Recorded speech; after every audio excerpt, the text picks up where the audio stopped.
All right, welcome everybody. As you're joining today, welcome to the Living Shoreline Collaborative Virtual Summit.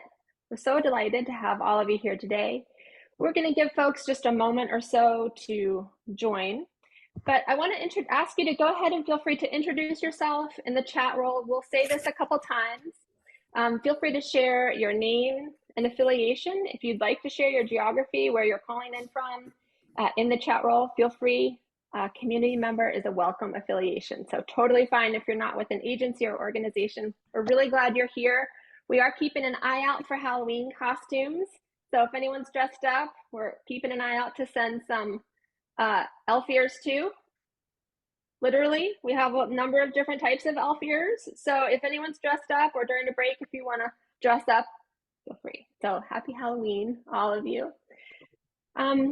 With that, again, my name is Christine Gouvet with Dialogue and Design Associates, and we serve as the facilitator for the Living Shoreline Collaborative. Couldn't be more delighted to have all of you here today.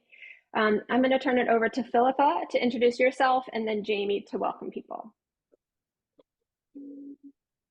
Hi, everyone. My name is Philippa Belsches, also with Dialogue and Design, and delighted to be here today. Looking forward to it. Great. And Jamie, over to you to introduce yourself and Lucy and the objectives for today.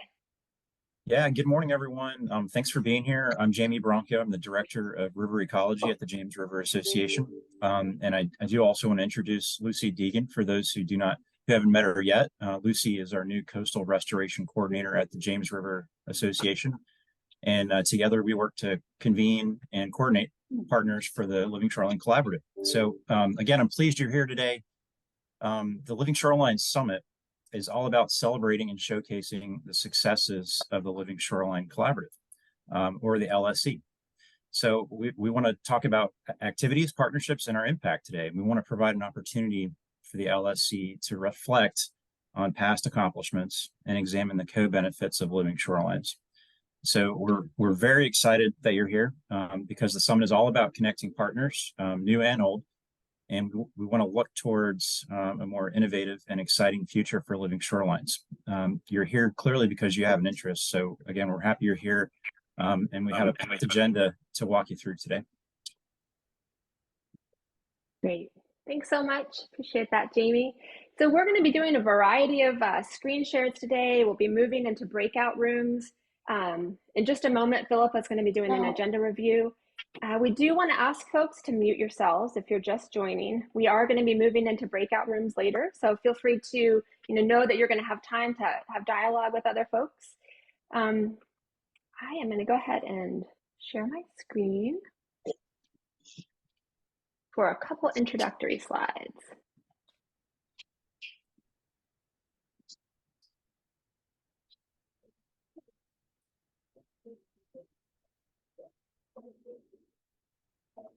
All right, can all of you see that okay?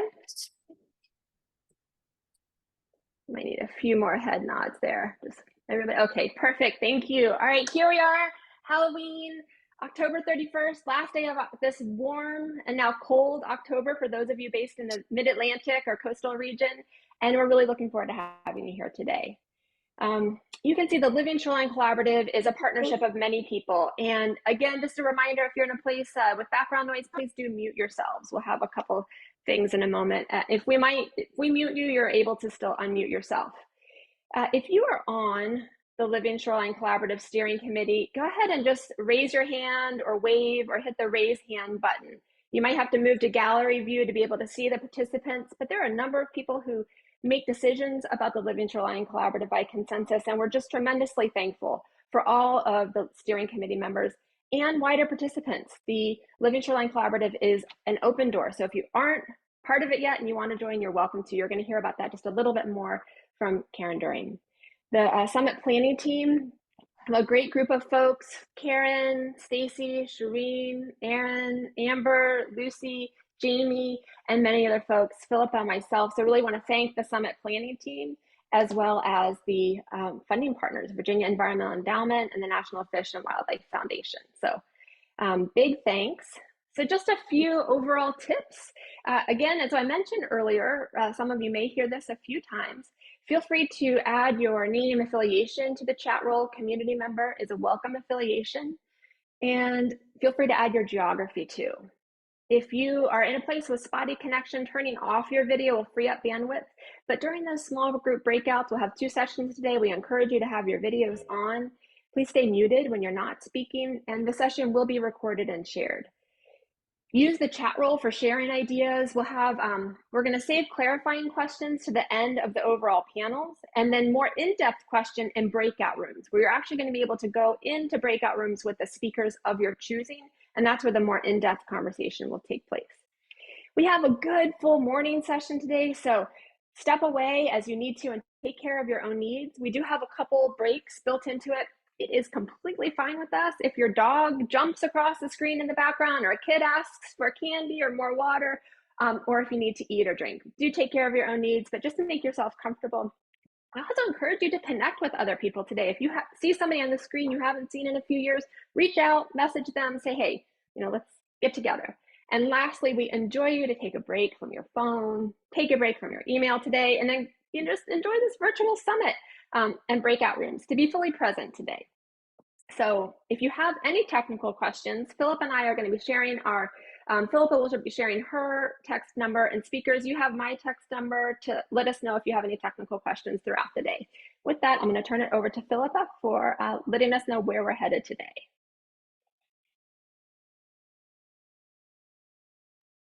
Thank you, Christine. As Christine said, we have a packed agenda, really looking forward to it. So this morning, just to give you a snapshot of where we're headed, we are going to continue with our overview and introductions and introduce the Living Shoreline Collaborative to you, followed by our keynote speakers discussing sustaining successful and nimble collaborations for climate resilience at 9:15. Really looking forward to that. We'll have a quick break. And then at 10 o'clock, we have our first panel, which is a celebration of Living Shoreline Collaboration successes and accomplishments, focused on monitoring, training, and the Berkley Living Shoreline. Go to the next slide, Christine. Followed by small group breakouts where folks will have a chance to ask questions and dig deeper into those conversations for about 20 minutes. We'll have a break at 10:55, panel, the next session, which is our second panel, at 11:05, looking out and looking forward, strengthening partnerships and projects on permitting, behavior change, and co-benefits, followed by another round of small groups with those panelists, and then closing remarks. Finishing up at 12:30. And I have popped a link to the program in the chat, as well as an evaluation. And we really appreciate folks completing the evaluation today. The feedback is really helpful to us. Great. Thank you, Philippa. So we have a great collection of speakers today. We're tremendously thankful to each of them for joining and their time and expertise. It's really a delight to have all of them. You can read more about them in the bio and more about their experience. So check out the bio at the very end of the program. There's information at the Living Shoreline Collaborative. You can find the website, how to sign up for the newsletter, and other key information. So it's a really rich newsletter that Lucy puts together every month with lots of key events that you're welcome to share information to. We are curious about who is in the room today. So I'm going to just briefly, before Karen and I turn it over to you, stop sharing my screen, and we have a quick poll for you. We are curious about where folks are coming from, because the Living Shoreline Collaborative is exploring options for next steps. So Philippa, I'll turn it over to you to mention the poll, and then we're going to ask folks to get ready to fill it out in just a moment, and then we'll share results. All right, I'm going to launch the poll. It's got some questions just so we can better understand who's in the room. We'll have it open for about 40 seconds, and then we'll take a look at who's here. Is anyone having trouble seeing the poll? It might have jumped behind your Zoom screen. Anyone having trouble seeing it? Like we're starting to get some responses. Yes. Yeah, there are 6 questions here. Welcome. If you've just joined the Living Shoreline Summit, we're glad you're here. We have a quick poll to see who's in the room. Anyone having trouble seeing that?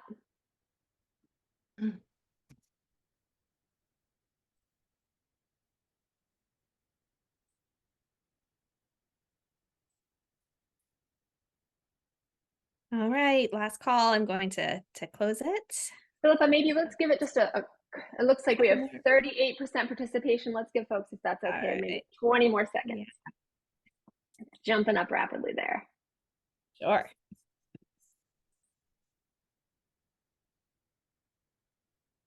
Maybe 10 more seconds.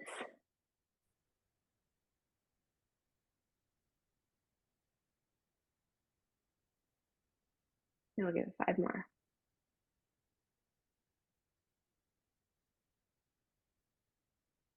And if you've just joined, feel free to add your name, affiliation, and geography if you'd like to the chat roll. Community member is a welcome affiliation. All right, Philippa, looks like we have about 90% participation, which is great. All right, close the poll. I'm going to share results. You know, walk us through the results, Philippa? Sure. So we have about 13% marine professional, landscape professional. We have about 17% from nonprofits, 10% from the academic world, 44% from governments, local, state, and federal. I'm just omitting some folks. Community members, as well as homeowners.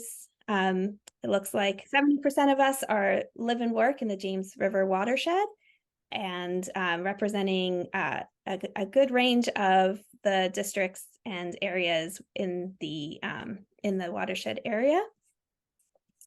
And in terms of how knowledgeable, it looks like a good spread out range from folks who are very knowledgeable to those who are just learning. And a good number of Chesapeake Bay landscape professionals represented today. Yes, and thanks, Philippa, and a large number of new folks too. So welcome. We're glad you're here. Thanks, everyone. Alrighty, again, there are a couple of resources in the chat roll for evaluation, the program, Philippa's cell phone number. Are there any questions before we turn it over to Karen for an LSC overview from anyone? All right. Karen, can you see that okay? Yes, I can. All right, great, over to you. Just feel free to say next when you like for me to advance your slide. Okay. Good morning, everyone. I'd like to double the welcome to all of our participants today. I'd like to tell you a little bit about the collaborative. I'm Karen Duhring, a coastal scientist at the Virginia Institute of Marine Science and one of the members, as Christine mentioned, of this partnership. The Living Shoreline Collaborative is a group of partners working together to scale up implementation of living shorelines in the tidal James River watershed and beyond. And as Christine mentioned, funding support has been received from a couple of sources, including the Virginia Environmental Endowment and the National Fish and Wildlife Foundation. This collaborative provides a framework for everyone involved with living shorelines in the lower James River to work together towards shared objectives and goals. Next. The Living Shoreline Collaborative Action Plan outlines goals, action strategies, and implementation plans to provide access to best practices, information, and data in order to elevate acceptance and implementation of living shorelines. Next. Getting together to share knowledge and ideas is at the heart of what we do at the Living Shoreline Collaborative. We hold in. So folks, if you're in a place with background noise, please mute yourself. And Philippa, let's see if we can, I got that. Okay, great. Go for it, Karen. Sorry about that. Let's see, where did I start? Okay, I'll start with getting together to share knowledge and ideas is at the heart of what we do at the collaborative. We've held in-person and virtual events throughout the year, including annual summits, workshops for shoreline professionals, field visits to living shoreline projects, and quarterly meetings to highlight relevant issues. There are monthly newsletters to keep us up to date, another communication tool. And all of the LSC activities are guided by a steering committee that meets monthly. This is the 5th annual Living Shoreline Summit. We've had 11 workshops and general meetings over the past 4 years at various locations or virtually. These general meetings included field visits to a variety of shoreline types and situations at Chip Oak State Park, Windsor Castle Park in Smithfield, Pleasure House Point in Virginia Beach, the Phoebus Shoreline in Hampton, Jamestown Shorelines, and Norfolk Shorelines. These workshops targeted certain audiences were also held, including a basic homeowner introduction and some professional development workshops. Next. The collaborative's activities are structured around 3 action teams for training, monitoring, and implementation and outreach. Each team has roles and responsibilities independent of the others, while all 3 teams are synchronized to inform each other. Implementation projects provide training and monitoring opportunities, and trained professionals can be hired for implementation projects. And the monitoring team helps identify best practices for implementation and providing related training curriculum. You will hear more about the successes and accomplishments of each team later in today's program. I hope everyone also gets a sense of how valuable the synergy and collaboration across the teams has been, with guidance from our wonderful facilitators at Dialogue and Design. Next. Today's virtual session is just part 1 of the 2023 Living Shoreline Summit. Part 2 will take place on next week, November 9th, in person at Paradise Creek Nature Park in Portsmouth, Virginia. Registration is necessary due to limited space at this wonderful park. And I believe the RSVP will be posted in the chat, or you can contact Lucy at the James River Association if you have any questions about this next part of the summit. That's all I had, Christine. That's awesome, Karen. Thanks so much. Folks, we're going to encourage you today to clap or snap or jazz hands or find the reactions button. It keeps your brain resetting every 9 or 10 seconds. So it's a little bit goofy, but thanks, Karen. Let's find a round of applause to thank Karen. So there are a couple questions in the chat roll. Someone said, I don't see our agency listed on the slide deck, or I'd like to join, or can I be part of a team? And the answer is a giant yes. The steering committee is open, the training team is open, the other teams are open. So if you're like, hey, I thought I was part of that, or I'm not sure like where I am, just reach out to us, because really it is a giant yes. So we're welcome to pull you in and the next go around get your agency added to those slides. So just make sure you reach out to Lucy, Philippa, or I, or Jamie, and we will make sure to make that connection. Philippa, do you see anything else in the chat roll that we need to respond to as a group? I think not at this stage, but please do keep adding your questions and feel free to send me a direct message as well. Great. And I want to just give a giant shout out of thanks to Philippa. Philippa has attended to 100 million thousand details for the summit. So really thank you, Philippa. And if you all want to just again, jazz hands or snaps or round of applause, thanks so much, Philippa, for all you've done for the summit. Could not do it without you. Folks, when you use acronyms today, we invite you to spell them out the first time that you use them so that everybody has a sense about what we're speaking about today. It's very possible to get into Living Shoreline's alphabet soup. So please do spell them out. We will, again, be clarifying questions. We'll be asking you to share your questions for the end of the presentations. It's fine to put them in the chat roll during. And again, after panel 1 and 2, we'll have breakout rooms. We'll have a little time for Q&A after the keynotes and panel 1 and panel 2. Before I turn it over to Aaron Wendt, I want to ask if there are any other technical questions, thoughts, anybody? Am I missing anything, folks, before we get rolling? All right, Aaron, if you will introduce yourself and then our speakers, that'd be great. Thanks so much, Aaron, and over to you. Great, thank you. Everybody can hear me?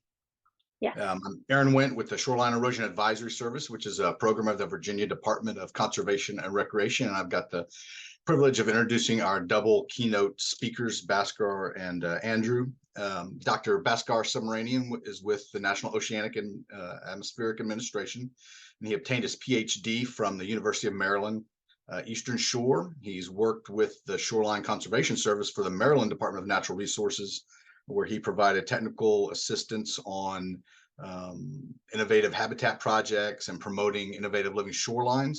He's now a part of NOAA's Climate Program Office in the Adaptation Science Group, where he's involved in research that helps build vibrant and resilient communities. Andrew Larkin is also with NOAA, and he earned his law degree at the College of William and Mary, where his interest in environmental and natural resource issues sparked. He started with NOAA in Washington, D.C. and worked in a variety of positions there, including details to the White House Council on Environmental Quality as well as the U.S. Senate. He then relocated to Norfolk, where he's with the NOAA Chesapeake Bay Program Office, supporting the Middle Peninsula Habitat Focus Area through his projects that help relate fish habitat and coastal resiliency and wetlands restoration. So Bhaskar is going to talk about how federal and state partners achieve climate resilience and how some of these groups were sustained over time. And then Andrew's going to move on with speaking specifically about how the Middle Peninsula Habitat Focus Area has been utilized with the York River Roundtable and their efforts to create a regional coastal wetlands plan. So put your questions into the chat. There'll be a few minutes after Andrew speaks for some open Q&A. And we're going to start. Bhaskar, go ahead and take it away. Thank you so much, Aaron. Are you able to hear me well? Good. Awesome. Yeah. First off, I want to thank the organizers for having me here. I really appreciate the opportunity to talk to this group, Living Shorelines. That is my family right here. I see a lot of familiar faces, Karen Duhring, who have actually talked. I mean, I've worked with for many years. We talk in many conferences together. I see a lot of other folks that I've actually worked with in the past. So welcome, happy Halloween. Can I see my first slide, please? Awesome. So the topic that I was given is sustaining collaboration for climate resilience. I am with NOAA, the National Oceanic Atmospheric Administration. I run a program called Adaptation Science. Now, Adaptation Science is in the NOAA Climate Program Office. Next slide, please. Programmatically, this is how my division looks. I'm in the Climate and Societal Interaction, CSI. This group is predominantly a science policy research and engagement enterprise that helps NOAA to focus on individuals and communities and the ongoing decisions involved in the process of adapting to climate here and abroad. Now, the two groups, the CAP Climate Adaptation Partnership is the biggest difference between both of these groups. One of them is a long game. The CAP RESA is a long game. They're funded, they usually fund 5-year projects, whereas Adaptation Science, the program that I co-manage, is a program that provides 2-year funding cycles. Next, please. Now, in CSI, this is a research group. And so the research and engagement is all about people. It is about how people are involved, affected, what can be accomplished to improve human well-being. Next slide, please. I think our NOAA administrator, Dr. Spinred, has actually said it really well. I'm not going to read this whole slide to you. It's up here. But the crux of the message is, NOAA, the central principle of NOAA is partnership and engagement. And we believe in a hand-in-hand process called co-production. And that, along with equity, which is also a priority for NOAA, it is extremely important to, the co-production is extremely important for all processes that we actually engage in, all partnerships and collaboration. Next slide, please. Now, the CAP RESA, the program I mentioned to you before, their approach to equitable climate services is listed here. Now, since our group is a research group, that is the reason you see collaborative research principles. Now, as you can see, the research principles are basically, first and foremost, surprise, trust. Trust is established between partners. Whatever the needs of that project is usually defined by the community, and the research and the project is also designed alongside with the community members. And participation by community is critical to success, and the benefits are received by and useful to the community. In short, an inclusive process basically means there is an equitable outcome that comes out of it. Next slide, please. This slide basically shows our interactions with our partners. You can see a whole bunch of alphabet soup. Sorry, Christine. You see the Army Corps of Engineers, Department of the Interior. You see the National Science Foundation's Community and People Program, EPA, and a whole bunch. The one that I wanted to focus on is the partnership called the DOT NOAA partnership, which is basically, the initiative is called Climate Smart Transportation Initiative. And this, the reason I'm actually mentioning it, there are 7 different deliverables: climate visualization, providing climate 101 for the DOT employees, technical assistance, nature-based solutions. There's a whole bunch. But the one that is important, I thought, is the Atlas 15, which is basically the NOAA Atlas 15 updates. The update enhances the production and provision of rigorously produced authoritative precipitation frequency.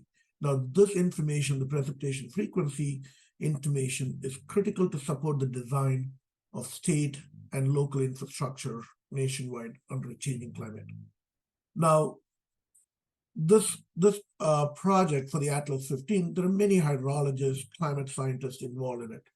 Now, what actually made it a lot more wholesome is there is a group of people called the service delivery team. When this service delivery team joined this group of amazing technical experts, what happened was the project actually got a different dimension. The Atlas 15 is expected to actually be released in 2026. So when the service delivery team came into it, they basically impressed upon the Atlas 15 team that we need something today. There is a lot of money coming in from DOT and NOAA and a lot. Yeah, it's up and running. And so we're trying to actually, the service delivery team impress upon this team saying that, hey, we need something right now so that investments can actually be done. So the point I'm trying to make is, with an inclusion of people from different backgrounds, the team actually becomes a lot more effective. Next slide, please. I'm going to actually skip this slide and go to the next one, just to actually, I understand that this is the Living Shoreline group, and so I wanted to give you an example that is very specific to this, and for which I borrowed this slide from my previous job. So I want to give you an example of the Ferry Point project in Maryland on the Eastern Shore. Now, when this project is a very interesting project, because the project from start to finish took almost 6 years. I usually joke about this. When I started this project, my wife was pregnant with our son, and when the last Living Shoreline project planting happened, my son was actually the one who put the last plant in the ground. So it took a long time from start to finish. And so, over the years, many partners came into the project and left the project. Their roles changed quite a bit. For instance, the Army Corps of Engineers the Army Corps of Engineers Navigation Division was an extremely important part of this project, where we were actually planning to get sand trucked in. And because the navigation group joined in, and you can actually see this picture on the north of this picture, you can actually see a stream of sand actually, moving. It's a sediment train moving. And so, when we got the navigation group involved in it, they were going to provide, dollars for the dredging operation. But then when it took 6 years, administrations changed and a lot of different changes happened. So their role changed from providing the money to more of a monitoring group. U.S. Fish and Wildlife was involved in it to begin with. The role changed from, they were going to actually contribute dollars and technical assistance. And with so many years of this project underway, their role actually changed from a technical assistant role to an advisory role. And so when things started shifting, Maryland Department boating department basically took over the role from the Army Corps and moved from the monitoring to actually supporting the project with dollars.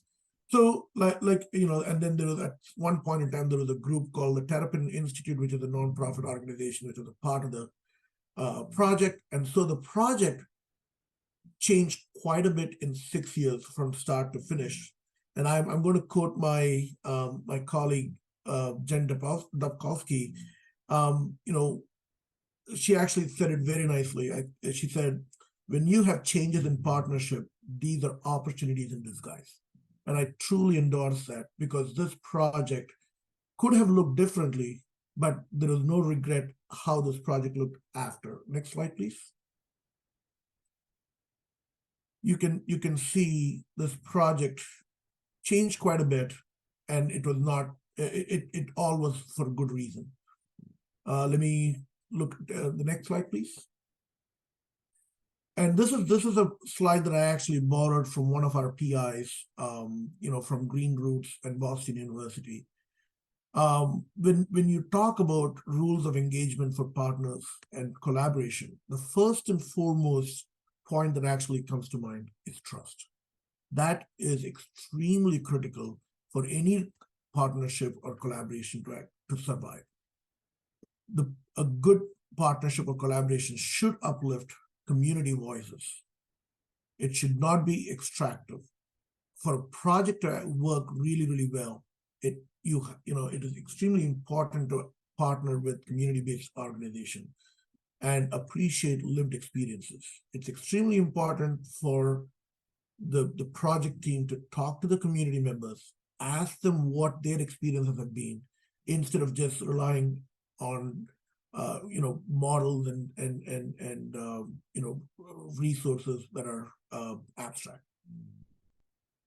It is extremely important that a partnership or collaboration supports community-led policy and legislative initiatives, and including health data and research makes it very important. And when a project is completed, it's important to share out the data, not only the data, but also the stories. Every project that I've actually worked, I've done living shoreline projects for about 18 years. And every project has so many, amazing stories. I have some amazing pictures. I always try to make sure that I share, and we learn, successful projects are great, but we learn from failures. Failures are the best way to learn and make sure that we don't repeat mistakes that were done in the past. And last but not the least, listen and follow the community lead. So whatever project that we work on, living shorelines, otherwise, it has to be community-led. Those projects are the ones that are successful. For any good projects any good partnership to survive, you need a true partnership so that everybody has a voice. Conversation with instead of talking to is very important. Next slide, and that is my last slide. This is my contact information, my email address, and my phone number. Thank you so much again. Great. Thanks so much, Bhaskar. Let's give Bhaskar a round of applause. Again, jazz hand snaps. Thanks so much. So if you have questions, again, we invite you to put them in the chat roll, and we'll be coming back for a discussion next. I'm going to invite Andrew to get ready to come up. And I just have a quick announcement for folks. I just want to ask if there are any access needs that folks have that we have not addressed yet. I know that closed captioning has been enabled, but I just want to see, you're welcome to text Philippa. Philippa's put her cell phone number in the chat roll, but if anyone has any access needs in terms of audio visual or other things, please let us know. It's really important. People are welcome to introduce themselves with pronouns if you'd like. And we will be sharing a summary of the overall summit today with links to the slides. So don't worry, you're not gonna miss things because we're gonna be sharing that out later. So know that that's coming. Philippa's continuing to introduce different things that we've mentioned previously in the chat roll. So if you have anything, any questions, let us know. Any questions before I turn it over to Andrew from anyone? Concerns? All right, Andrew, I will turn it over to you. Thanks so much again for joining. Okay. Yeah, thanks everyone, and thanks for inviting me today. If we could go to my first slide. Great. So I was asked to come talk today about the development and the collaborative process that led to the coastal wetlands plan for the York River, Piankatank River, and Mobjack Bay. And so I'm here, although I work for NOAA for the Chesapeake Bay office, and I'm based in Norfolk, Virginia. I'm here today kind of representing the York River and Small Coastal Basin Roundtable, which is the organization that developed the plan. I've listed on this slide Pam Mason with VIMS and Kevin Du Bois with the DoD. Chesapeake Bay program. I'm not sure if both of them are. I know Kevin is. I'm not sure if Pam's on, but I just wanted to include them because they helped to develop this presentation, and we have delivered it in the past to other opportunities. So the coastal wetlands, the term that we're using here is we defined it as both tidal and adjacent non-tidal wetlands in those geographies. And there was a reference earlier to our Middle Peninsula habitat focus area, and I'm going to talk more about that in a minute. So thanks. So next slide. Okay, so what is the roundtable? The York River Roundtable is one of a few roundtables in Virginia, which are basically just forums that are created by the Virginia Department of Environmental Quality to gather folks who are thinking about water quality issues, conservation issues like habitat restoration, and to try to help advance the goals of the the WIP, which is the Watershed Improvement Plan. I'm not a Clean Water Act guy, but I definitely support the goals. So this specific roundtable is focused on the York River, Mobjack Bay, and the Piankatank River, and it is coordinated by the Chesapeake Bay National Estuarine Research Reserve, located at VIMS, the Virginia Institute of Marine Science. So next slide.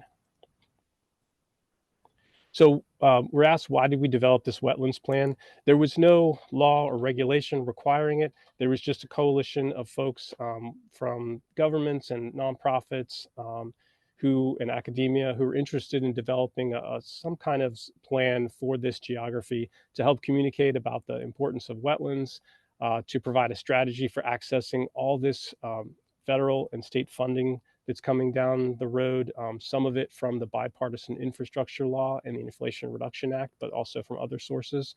And then finally, to just try to address the risk of climate and development to the thousands of acres of coastal wetlands in this geography. So next slide, please. So what will the plan be used for? We hope the plan will provide a geographically specific guide for collective efforts. I call it the Coalition of the Willing, to advance the protection, conservation, and restoration of coastal wetlands, to provide a context for coastal wetlands conservation and restoration efforts, and to support wetlands projects. And finally, to provide information to support wetlands decision makers. It's possible that folks might find inspiration of the plan to develop a broader wetlands plan for Virginia or for the entire Chesapeake Bay watershed. We'll see, but we just wanted to start in the geography that we were concerned with. And let's go to the next slide. We'll talk about the geography. So this map here shows the tidal extent of the York River, Piankatank River, and Mobjack Bay. As you can see, it's kind of the next puzzle piece to fit into the Virginia puzzle above the Living Shoreline Collaborative's James River watershed focused map. So it's just this next kind of watersheds up from there. And this also corresponds with something called the NOAA Middle Peninsula Habitat Focus Area. So NOAA picks certain geographies to focus habitat restoration efforts for a couple of reasons. If we can concentrate efforts of the agency and our partners in a specific area, we're hoping to kind of move the needle in a positive direction on habitat restoration for fish, for federally managed fish species, and also the coastal communities that are involved here. So wetlands kind of hit that sweet spot of being both habitat for fish and helping to support coastal community resilience in this area. So that's one of the reasons that we wanted to get involved and help to coordinate the creation of this plan. So next slide, please. So where can you find the plan? It's available at the York River Roundtable's website. There is the URL, and maybe somebody can drop it in the chat for me as well for folks that want to check that out. But this presentation will also be available. Actually, next slide, but could we advance to the 2 more slides? So until we get to, next one more, please. Yeah, just in the interest of time. So the group that created this plan developed strategies and goals. So the strategies are the things that are going to be in bold that I'm going to walk through. And then the goals are those bulleted things underneath. So the folks, and we'll talk about in a minute who all was involved in the creation of the plan. But these were regional wetlands experts or wetlands managers who participated in development of the plan. Aaron, who introduced me, is one of those. And basically, this group wanted to use their best professional judgment and the information that we have right now to develop these goals and strategies for what they thought might be achievable over the next 5 years. So when we got started in this process, we had participants that didn't always agree on the wording or the emphasis for some of these goals and strategies. So it involved a lot of discussions and dialogue to come up with some language that everyone found agreeable, everyone could support. And I think that's great because, as I mentioned, we don't have any sticks to enforce this. We're not calling for new laws or regulation. We're basically trying to improve wetlands in this area, get more wetlands, get access to funding to allow for more wetlands creation or restoration.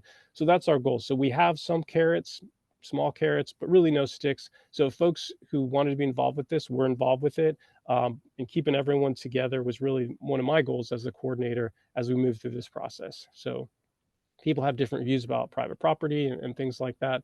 So, but just let me just get into it here. So the first goal or first strategy we had is to conserve, restore, enhance, and create coastal wetlands. And then nested under that are these goals. So restore or create 50 acres of coastal wetlands through large-scale projects, ranging from living shorelines or from living shorelines to large-scale projects. To conserve 50 acres of coastal wetlands by protecting them from erosion. To enhance the function of 50 acres of wetlands. And so what we mean by that is maybe you have a stand of wetlands that's Phragmites is pretty dominant, or some other invasive species. So if you can kind of selectively remove those, the hope is that you can enhance the function. And some of this language flows from the Chesapeake Bay Agreement, which has certain goals for resources in the Chesapeake Bay, including wetlands. And so restore and enhance came from that goal there. And the last one, a little more specific, is to support and that acronym is the Middle Peninsula Planning District Commission's Fight the Flood program in their efforts to monitor permit applications and coordinate with applicants to connect them with funding. There might be folks that want to do a living shoreline on their property, but they're not really sure how to get started, and they don't necessarily have the funding for it. So it's a way for this organization to kind of step in and help with that. Next slide, please. So the next strategy was to conserve and expand tidal wetland migration corridors. As sea level rise, and in our geography, we have land subsidence. Wetlands are going to migrate in a lot of areas where they can. So we wanted to help identify wetland migration corridors in the region by expanding some modeling efforts that VIMS and others have already done. And then also, where possible, to conserve 50 acres of uplands as potential tidal wetland migration areas. So how can we do that? In the plan, we talk about how federal, state, and local governments and nonprofit organizations could, get land acquisition or easement purchases, and also provide information to community members about land donations. There are limitations to this strategy. Because land ownership and perpetuity can be challenging, and also the long-term financing of the management of these tracts of land as well. So next slide, please. All right, strategy 3 was to improve coordination among the different governments and nonprofits on coastal wetlands restoration and conservation efforts. How can we do that? By maintaining partner engagement and progress, by these bi-monthly meetings that we've been having, and an annual regional meeting.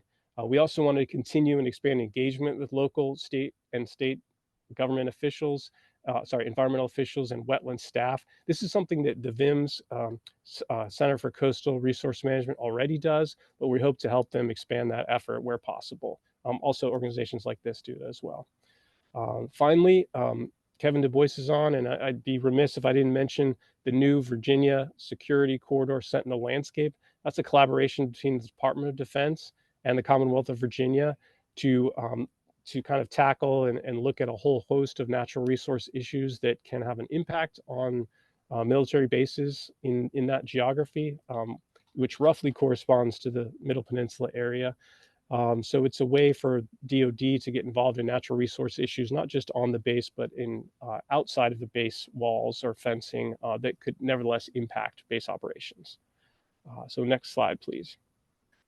Strategy number 4, to increase community members and decision makers' knowledge and appreciation of the role wetlands play in protecting their communities and ecosystems. So a few different things we talked about doing there: increasing public access and interpretive signage in areas to broadly share the information resources folks have developed. And then finally, to support a community-based social marketing campaign connecting the public to wetland services and coastal community resiliency. So kind of inspired by, if those of you who've been around for a while might remember, the save the crabs, then eat them strategy, which was really kind of geared towards having people reduce their use of fertilizer, but did it in a way that kind of connected with the public and helped to bring about some reduction in the use of fertilizer use in homes. So that's something we're exploring with the Coastal Zone Management Program in Virginia, and also VMRC, the Virginia Marine Resources Commission. Next slide, please. So strategy 5, to prioritize partnership building and projects with underserved communities that have been impacted by wetlands losses. So an example of that is right now we have a NOAA grant to the Mattaponi Indian tribe for living shoreline on their reservation. The state, Virginia DCR is also working with them in a similar way, providing funding for living shoreline projects there. The Mattaponi Reservation sits on the Mattaponi River and is experiencing some erosion there. So that's an example of a project in the vein of what that strategy is calling for. So next slide. So this is the last strategy: to support research and development of guidance to close the knowledge gaps for wetlands management and restoration. There's still things we don't know and are learning about wetlands. I feel like every time I talk to folks at CCRM, I learn something new about wetlands and living shorelines. So this is a way to support not just VIMS work, but others who are trying to look at the best way to manage these.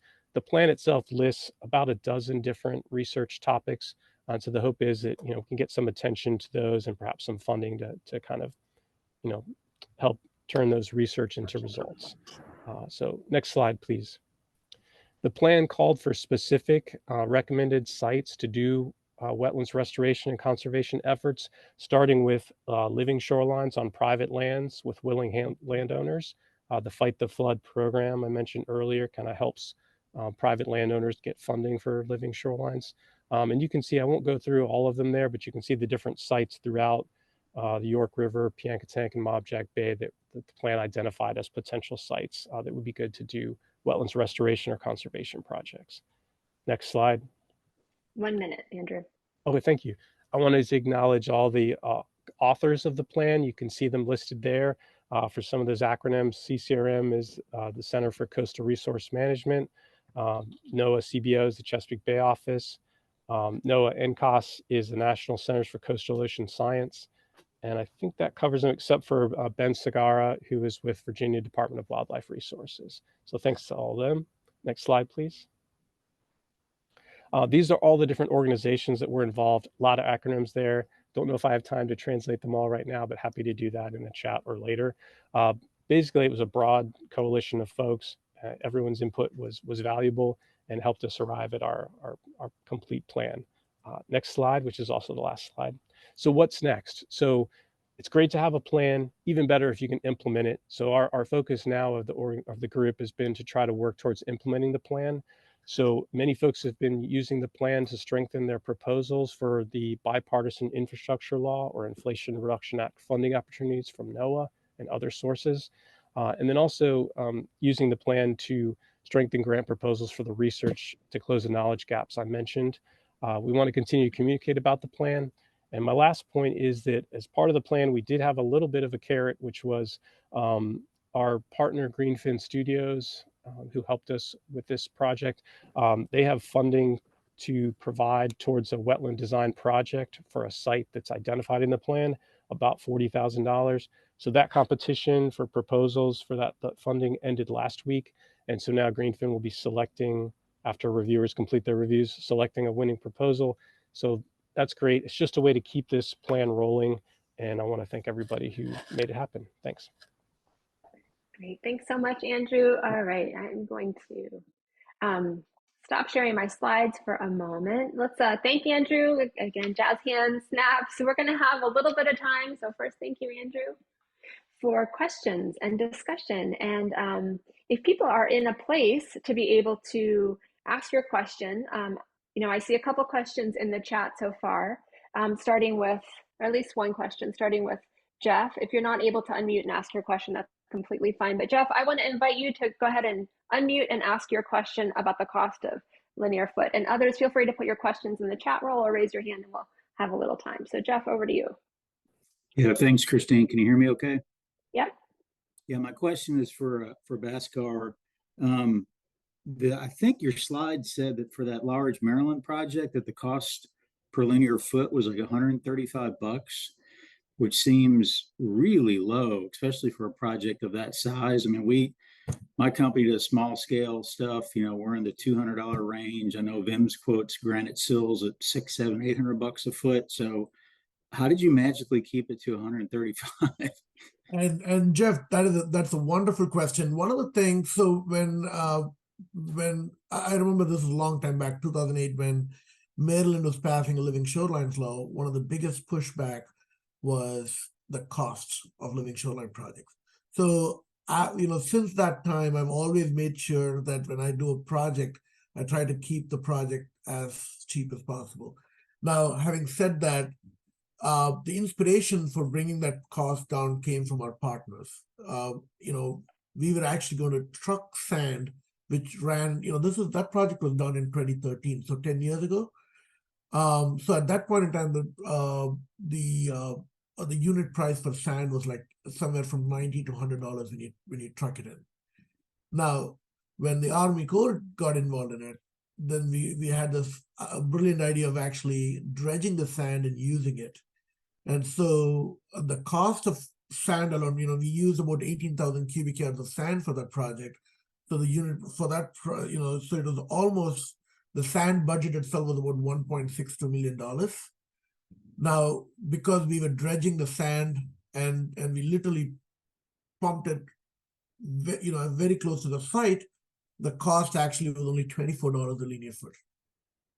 So you see a difference of 4 times. And that is because we did not truck the sand, we dredged the sand, and the sand was tested before it was the right material to be used in a living shoreline project. There was some sections that were not really, really good. What we did was we basically used that sand and capped it off with the good stuff, so it was still there. So that is the reason. And these partners actually make it very, very interesting. New challenges come along, and we're able to actually do some projects that are really, really great. So thanks for the question. No, that's great. Thank you. That's great. Thanks so much. We have time for one more question, and I note there's some great resources being shared and comments in the chat roll. You're welcome to share events that you have coming up and resources in the chat. So feel free to use the chat. Are there any other questions for Andrew and Bhaskar? See one in the Q&A. Joe, do you want to come off mute and ask your question in the Q&A? Sure. Hey, Bhaskar, how are you? I just wanted to ask you, that cost that you provided, does that include the cost for the Corps to get involved and actually move the sand too, or is that just the cost from the state? No, it was actually, the Corps was not involved after a point. After 3 years, they were not involved in the project at all. So this was a cost for the contractor to dredge, because this contractor had a dredger, so they were able to actually, put one end of the pipe where the dredging had to happen, and then the other end was at the site, and so as the sand started flowing, it was raked, and the basic. So it was a cost for the contractor to actually do that, and the money for that was provided by Maryland Boating Administration. Gotcha. Okay. Thanks. Thanks, Joe. Thanks, Joe. Thanks, Bhaskar. Any final questions? Would anyone like to come off of mute? Philippa, do you see anything else in the chat? So Bhaskar and Andrew, Andrew, we'll start with you and then go to you, Bhaskar. In just a sentence or less, what's your hope for the kind of field of living shorelines for the next year? This kind of an easy, quick win that you think of, not anything too big or major, but what do you see as just a big, thing that needs to move the needle around living shorelines, particularly around this topic of sustaining successful and nimble collaboration for climate resilience? So folks, they're getting this question on the fly right now, and I'm just looking for a kind of a quick kind of gut level reaction. So we'll start with Andrew and then go to Bhaskar. Andrew? I think having access to funding is the biggest maybe thing that would help with living shoreline implementation in Virginia. Great, thanks. To echo Andrew, there's a lot of money coming in from NOAA and other places. One thing that I'm trying to actually focus on is and again, this is another thing that the CEQ is actually focusing on, is to how do we remove barriers for implementing living shorelines? And one of the important barriers that I can think of is regulation. We're trying to understand how the regulation works, and how do we actually exchange information so that we can remove these barriers. Great, awesome. Thanks so much, Bhaskar. Thanks so much, Andrew. Let's have again, round of applause for our keynote speakers today. I really appreciate each of you joining us, kicking us off for a really strong start to the summit today. So thank you. All right, folks, we're gonna have a 3-minute stretch break now. All right, folks, welcome back. We'll be starting in just a moment or so. So I invite you to go ahead and come back to the meeting. Again, if those of you have not heard, happy Halloween. We do have, we're keeping an eye out for anybody who might be dressed up for elf ear prizes. We have a wide variety of elf ears that we'll be happy to send you if you have an amazing costume today. And as Philippa has put in the chat, affiliation and geography in the chat role, if you'd like, community member is a welcome. Feel free to let us know if you have any questions, and we're going to get ready to start with our first full panel in just a moment. Are there any questions from anybody before we get started?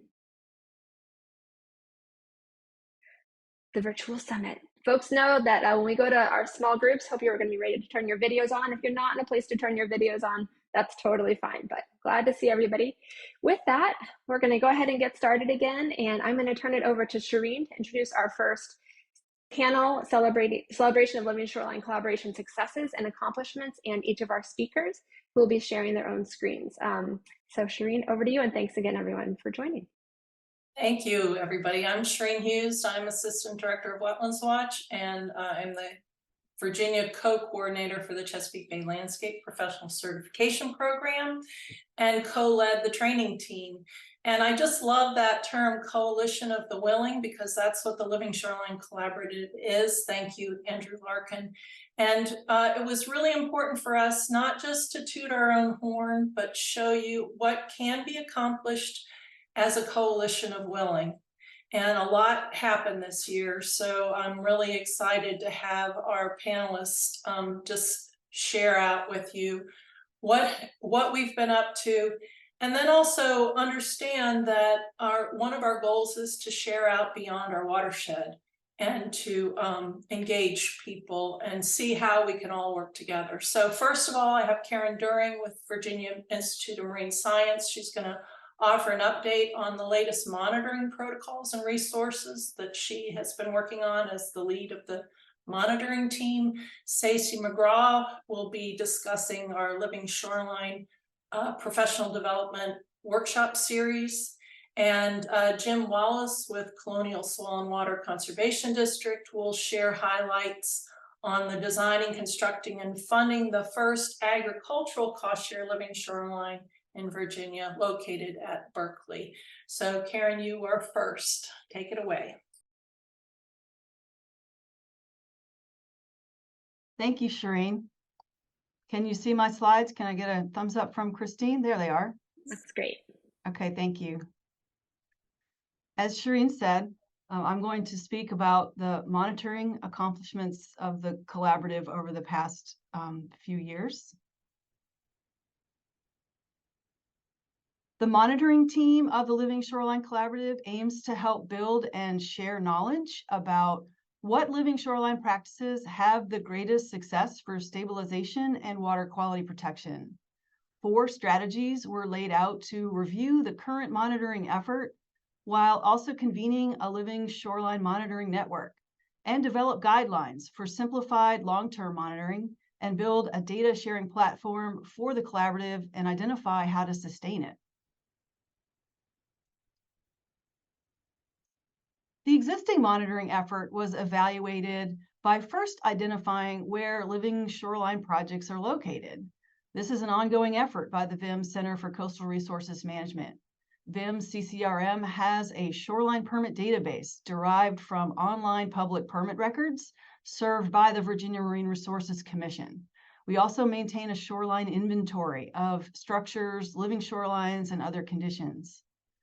I believe other partners have learned how laborious it is to mine permit records to find out what type of living shoreline projects are being permitted and where. And it's not always easy to determine if a permitted project was actually built using the available records. So we also conducted a social pinpoint mapping exercise to locate living shoreline projects that were built specifically for public demonstration and project sites that might be good training venues with sufficient meeting space and facilities. A monitoring effort survey was conducted with interviews to reveal regulatory and cost share program requirements, and we collected existing checklists and inspection criteria used by the monitors. We had lengthy group discussions about the Chesapeake Bay TMDL, or total maximum daily load credit calculations for living shorelines. We struggled to understand how those should be made and also how the TMDL credit monitoring compares and contrasts with the other type of monitoring that we're interested in. There were 3 Living Shoreline Collaborative general meetings dedicated to monitoring, where we exchanged related information and ideas as a collaborative. And I agree with Shireen and Andrew's tag of the Coalition of the Willing, and the information exchanges are very valuable. The first virtual session had a roundtable discussion where we learned more about existing monitoring efforts, learning from those lived experiences that Bhaskar mentioned. The other 2 in-person gatherings included field experiences to share observations and talk about the monitoring needs, methods, and challenges at local living shoreline projects in Hampton and Norfolk. These general meetings revealed the value of groupthink because all of us brought different perspectives and experiences to the discussions. Coordination with the training team took place during 2 very successful shoreline certificate courses. Stacie will tell you more about the training team next.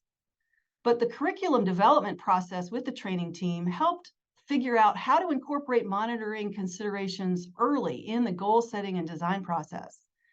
These workshops also helped refine monitoring terms and concepts. Plus, we learned from each other about various types of monitoring equipment already in use. The main focus now is on completing guidelines for low-cost monitoring protocols that collect data rapidly, easily, safely, and consistently with other restoration monitoring protocols. We began this process by reviewing similar programs from other states and the organizational structure behind them, the collaboratives. We've developed key performance indicators for Virginia living shorelines, and we've looked at the standard academic research protocols that we've used extensively at VIMS, and we filtered them for those that can be easily repeated and those that are too complicated or time-consuming. A VIMS CCRM team recently led a field orientation to some of these simplified monitoring protocols of transects and quadrats. They received positive feedback about the simplified methods being developed.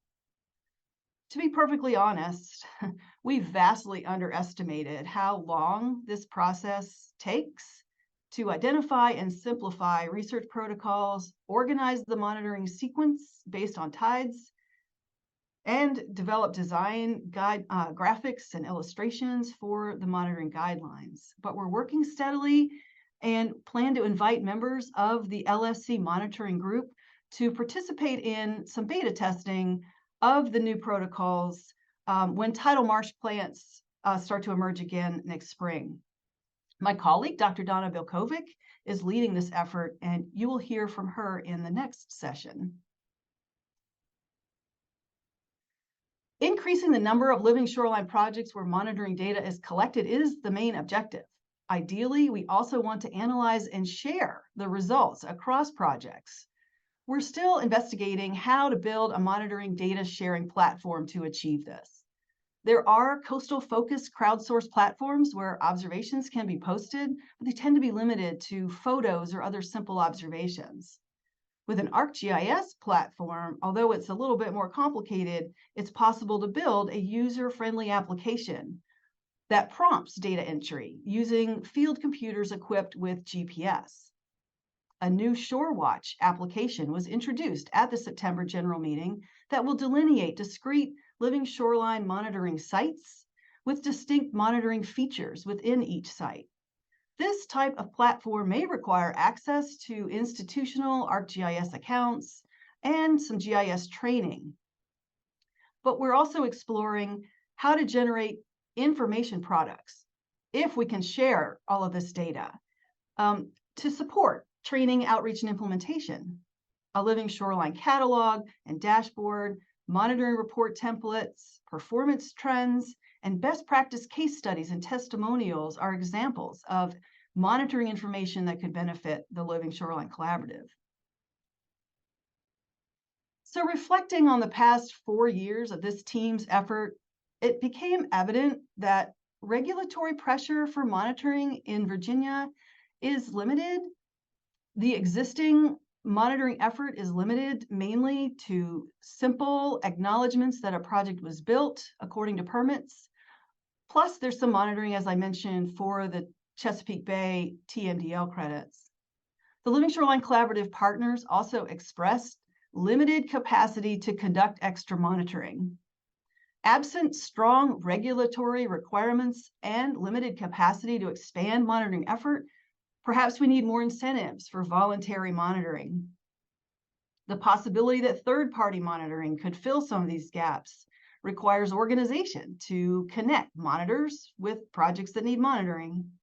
And we also better understand why simplified, standardized protocols are essential to facilitate relatively rapid data collection across many projects. And we are working on those new protocol guidelines, and they're almost ready for beta testing. We really can't do this type of data collection and sharing without these protocols. Eventually, we want to see more monitoring using those standard protocols, regardless of what happens to the information. But as I said, ideally, we'll be able to collect, analyze, and share the monitoring data. And finally, while we keep working on project-level performance protocols, let's not lose sight of another important success criteria, human satisfaction. How satisfied are all of us that living shorelines are performing as expected and needed? There is some social science research to explain why people make certain shoreline management choices, yet we can still discover more about different types of people's impressions and opinions compared to other living shoreline success criteria. The importance of trust and lived experiences was mentioned by Bhaskar as important rules of engagement for collaboration. And Andrew also mentioned, and Shireen emphasized, the value of having a coalition of the willing. So perhaps this human facet of monitoring can be incorporated into the broader social marketing campaign for living shorelines. That's all the time I have this morning. So now I'll turn it over to Stacie. Great, thanks so much, Karen. Let's give Karen a round of applause, jazz hands, reactions button. Thanks so much, Karen, for that great presentation. And Stacie, over to you.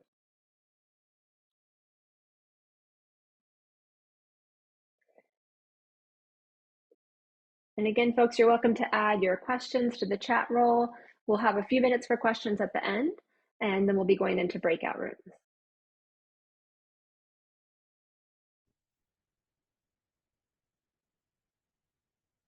All right, is everybody seeing my screen okay? Yes, but it's not quite in presenter mode yet. It's still in, looks like it just needs to go to presenter.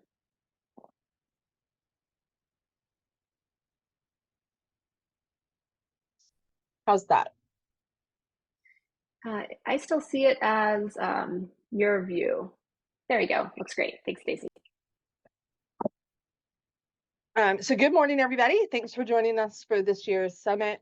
I'm excited to provide an update on what the training team has been up to. As Shireen mentioned, she and I have been the co-leads for the training action team. We began development of these workshops in 2021, And we enlisted the help of about 36 training team members from Virginia, Maryland, and North Carolina, who helped to inform the decision-making process about target audiences, the scope of the training, and the learning objectives that should be prioritized. Once the training team had laid all of that groundwork, we refined those ideas with our instructors, all of whom were living shoreline experts in their own right. And we aligned with the work of the monitoring and implementation teams. Karen went into a little bit of that. And so the result was this multi-day professional development workshop aimed at cross-training landscape professionals and upskilling new shoreline pros to increase the number of qualified practitioners to do this valuable work. Front and center of this process were the metrics of success that linked directly to the LSC's action plan.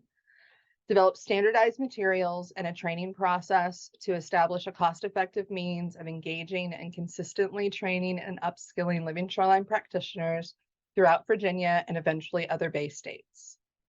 Grow this network of skilled practitioners to support LSC partner programs and project implementation, connect clients with trusted service providers, and improve the capacity of existing shoreline businesses to implement more living shorelines. And as you'll see as we move along, we think we're achieving lots of those goals. So far, we have held 3 workshops. The first was a half-day workshop in conjunction with Jim Cahoon of Bay Environmental, focusing on installation and maintenance.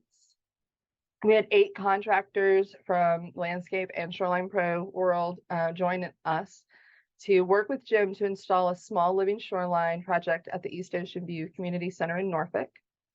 And they performed maintenance on an existing living shoreline that Jim had previously installed.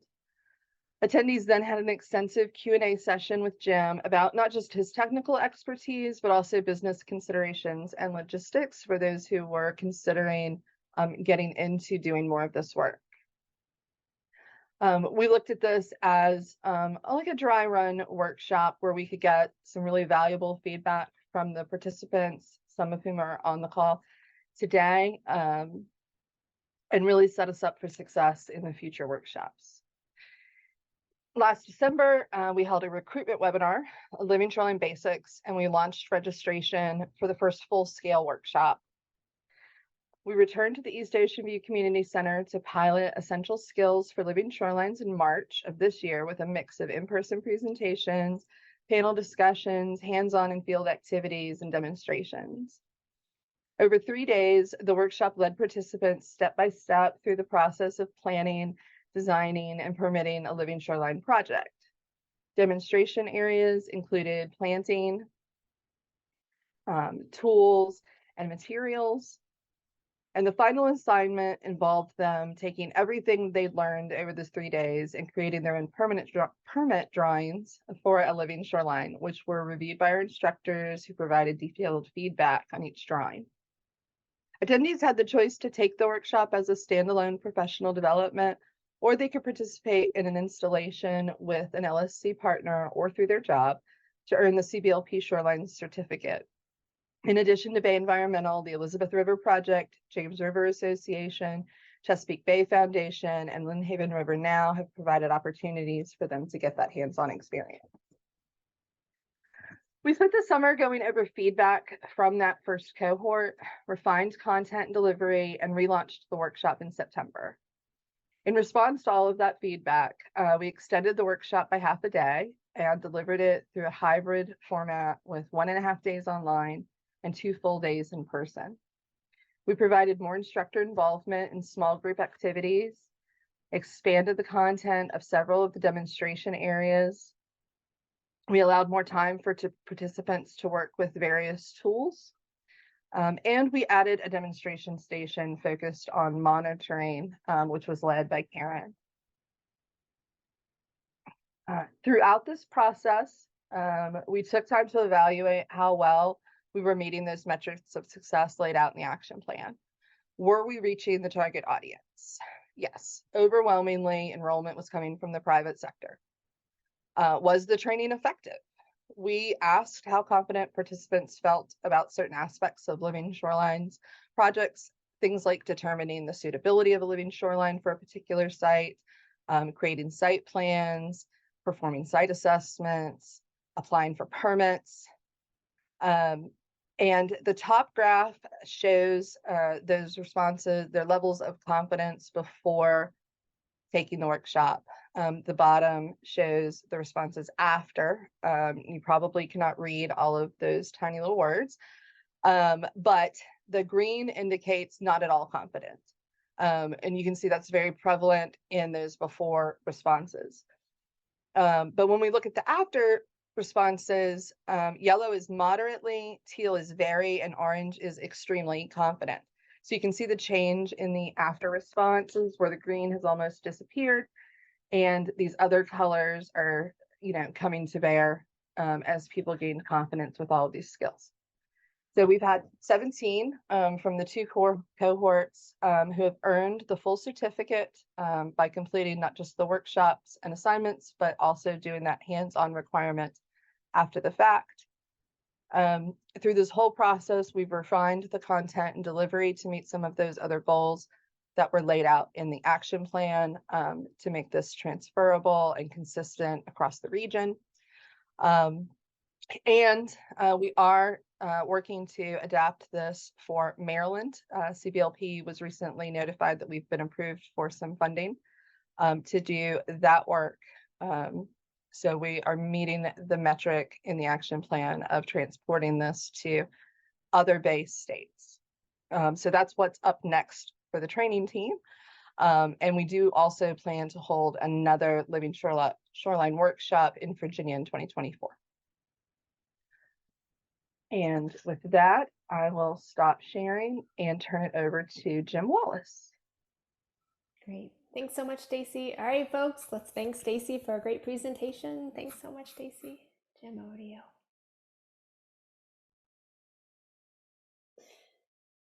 Again, folks, feel free to continue putting questions in the Q&A and chat. We'll have a few minutes for Q&A before we go into breakout rooms with our speakers after that. Okay, can you hear me? Yes, sounds great. Your slides look good too. Great, thank you. I'm Jim Wallace. I am the district manager of the Colonial Soil and Water Conservation District.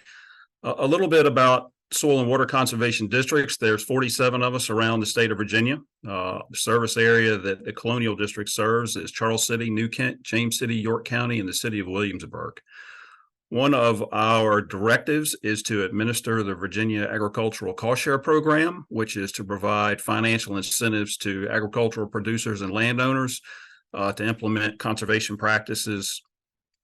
That money is provided through the General Assembly, and currently we're sitting on a lot of money, and we expect to have a lot of money for at least the next 18 months. And this project is the result of having a lot of money to spend, and talk about that here coming up. So a little bit of background about this project. The initial planning began back in February of 2021 with the James River Association coming to the district asking if we had an opportunity to partner with them, if we could bring our VAX dollars and they could bring NIFWIF dollars for an agricultural shoreline restoration stabilization. And so we started the search. We had 3 or 4 different sites along the James River that we identified as potential.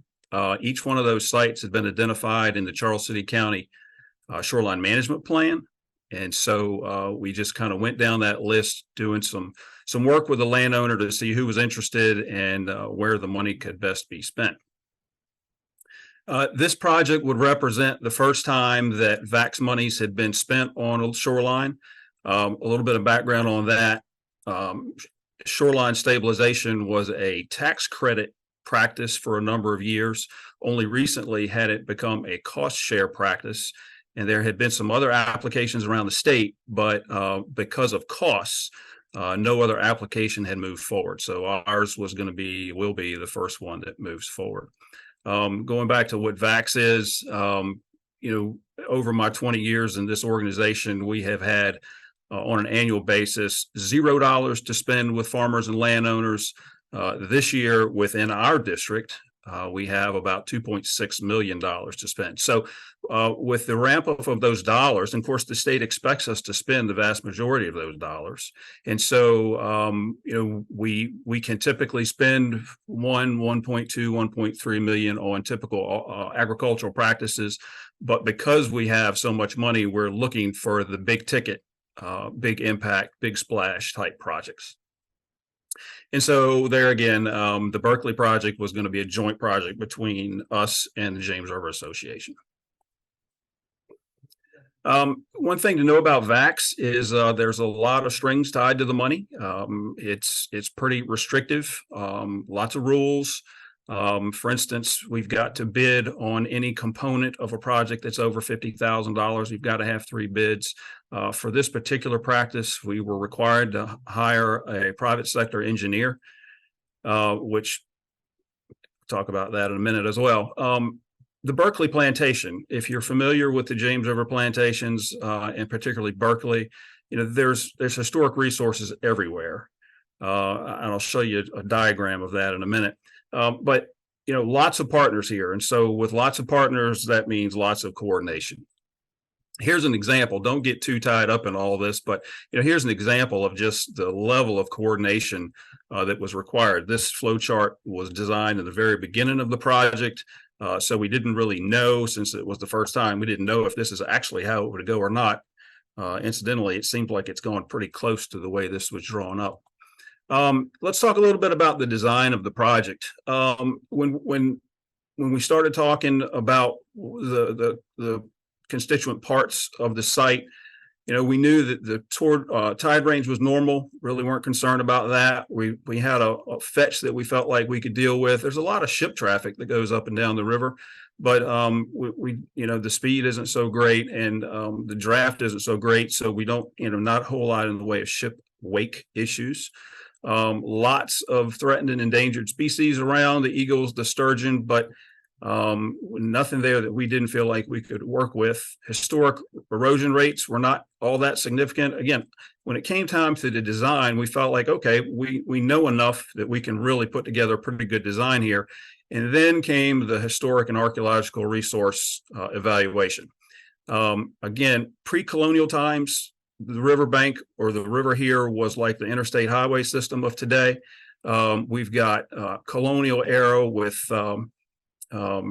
shipping and whatnot from the tobacco and cotton eras. We had 125,000 troops that were camped right here at this particular point. Anyway, it was a big deal. And the thing that nobody counted on was the design was impacted most by those historical and archaeological resources. So there could be no bank grading, which would have been a normal thing that we would have done. And so as a result, to overcome that, there's no bank grading. All of the sand was filled up to the top of the scarp. So here's the design. And if you can see here, we've had a total of 3 sills, 3 offshore sills. Then we had sand fill that came in behind sills number 1 and 2. And then we would plant marsh grasses in behind 1, 2, and 3. Financing is an interesting component of this project. Because we worked with the cost share program, we had 2 different years that we were crossing. So we had different payment caps. At the end of the day, there wasn't enough money, even with the $300,000 payment cap. So we had to go back to the state and ask for a variance to exceed that payment cap, which was granted. The district pays 75% of all the eligible costs. But that's on a reimbursement basis. And so what we had to find here was a way to pay the contractor, bridge loan, if you will, to keep him paid until the end of the project. The project was certified, and then we could release our VAX funds. And so we used the DEQ Ag loan program, which funds shoreline, living shorelines. And so it's all worked out pretty well as far as financing is concerned. Of course, we're still in the middle of the project. We still have invoices to pay. And so, hopefully luck will stay on our side. The JRA utilize NIFWIF funds, and so they don't have the rigid specifications like the VAX dollars do. And so they were able to go ahead and pay the engineer to do his work up front. And then they were also able to sort of get us launched off easy with, or, an easy launch, if you will, to pay the contractor. All in all, we expect this project to come in just under $900,000 for a 1,500 linear foot shoreline. So that's in the neighborhood of about $600 a foot. Jim, 1 minute. Okay. From construction standpoint, we've got, we started in early August, and we expect to wrap either next week or the following week. Then the plantings will happen in the spring. We really haven't had many major snags. We did have tropical storm Ophelia that came through the area, and we've had some persistent high tides. But I really think that communication between all the partners has been the thing that has made this go really smoothly. And then so in conclusion there, I just want to thank all the partners that are involved. You can see them there. The VHB was the engineer of record, and then EQR has been the contractor. And so special thanks to all those. And that's it. Great. Thanks so much, Jim. I am just so impressed with how on time everyone is staying. Thank you so much. Really appreciate it. So let's thank Jim for another excellent presentation. So we have about 5 minutes for some large group Q&A. And Shereen, I just want to see if there are any words you want to offer before we facilitate a little bit of the Q&A, and then we'll be moving into small group breakouts with each of our speakers. So Shereen, did you want to offer any words before we open up to the Q&A? No, I don't think so. I think we can enter into the Q&A. I just want to say that a lot of work went into all of these efforts, and there was so much collaboration, and it never would have happened without those partnerships and collaboration. Yeah, absolutely. All right, Karen, I want to draw your attention. I'll be pinning each of the speakers in just a moment. Karen, there are a few questions, and this could go to any of the speakers as well, in the actual Q&A, separate from the chat roll, about monitoring protocols. There's another question about an app as well in the chat. So Karen, I'm going to turn it to you first, and then we'll open it to our other speakers. Karen, would you like for me to reframe the questions? Yes, I can't see the Q&A questions. Okay, got it. So the first one, Thomas has asked, has VIMS developed a monitoring protocol for the different types of living shorelines constructed, or if available, a standard protocol for all living shoreline types? Good question. Right now, the monitoring protocols we're working on are focusing on living shorelines with tidal salt marshes and oyster-based features, and stone sills. So we hope that these can be applicable to most living shorelines and other places. And I am trying to tag on all of the freshwater tidal plants associated with living shorelines and some of the considerations that are unique for locations such as yours in the Upper Potomac. So we do have those in mind. This first iteration will be focused, however, on salt marshes. Great. Thanks so much, Karen. And Jim and Stacie, if you're in a place you're able to turn your videos back on, feel free for a couple more questions. There's another question in the chat roll. We'll open up to anyone from CW. What does certified mean when it comes to a living shoreline? Who would like to address that one? I'll just say from our standpoint, we've got to have a certification with an as-built before we can release the funds. So somebody, the engineer of record has to certify that it was built as the design called for, and then the state, the DCR engineering team has got to verify that. Great, thanks. Anyone want to add anything else? All right, Kevin, would you like to add just come off mute and ask your question of Jim that's in the Q&A? Yeah, hi. I just had a question, Jim, if you were able to quantify any carbon sequestration benefit from your wetland restoration project? That would probably have to be answered by our engineer. I am not sure. I'm the money guy. Yeah, good question. Anybody else have any thoughts on that? Good question. I would just say that we haven't been talking so much about carbon sequestration, but I think it's an evolving and it's starting to rise to the top of co-benefits that Donna will be talking about.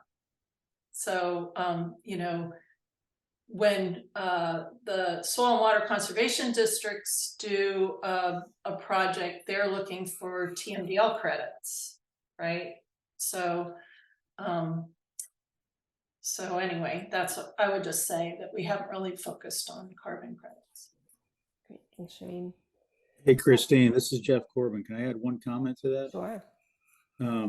Last week, I don't know if anybody on this call was down there, but in Galveston, Texas, there was a Living Shoreline workshop that the Restore America's Estuaries put on. There was a whole workshop on carbon. So there's a whole group of people that are starting to dive real deep into this. And one interesting thing that I learned is that it's really questionable the carbon credits you get. There's no doubt that if you build wetlands, create new wetlands, you'll get carbon. But some scientists are saying now that it takes numerous years for, you might get above ground biomass popping up really quick, but a lot of times where your carbon sequestration happens is below ground in the root mass. And some people are quoting like 4 to 5 to 6 years before that root mass really matures. So there's definitely carbon there, but there's a whole lot of discussion about when you should get credited for it. So just a little side note there. Yeah, and I would just add that there's also been a lot of question regarding, with sea level rise, how effective they're going to be long term as they get flooded out. Great. So we're starting, this is perfect. Great segue. We're getting ready to get into the small group content. And so we're going to go ahead and do that. If you have a question that hasn't been addressed yet, I invite you to take it to the small groups. Before I give the instructions for how the small groups are going to work, we will come back together as a large group after that. Just want to see if any of our panelists, Stacie, Jim, Karen, or Shireen would like to offer anything before I give the small group instructions. Any brief closing words or reflections?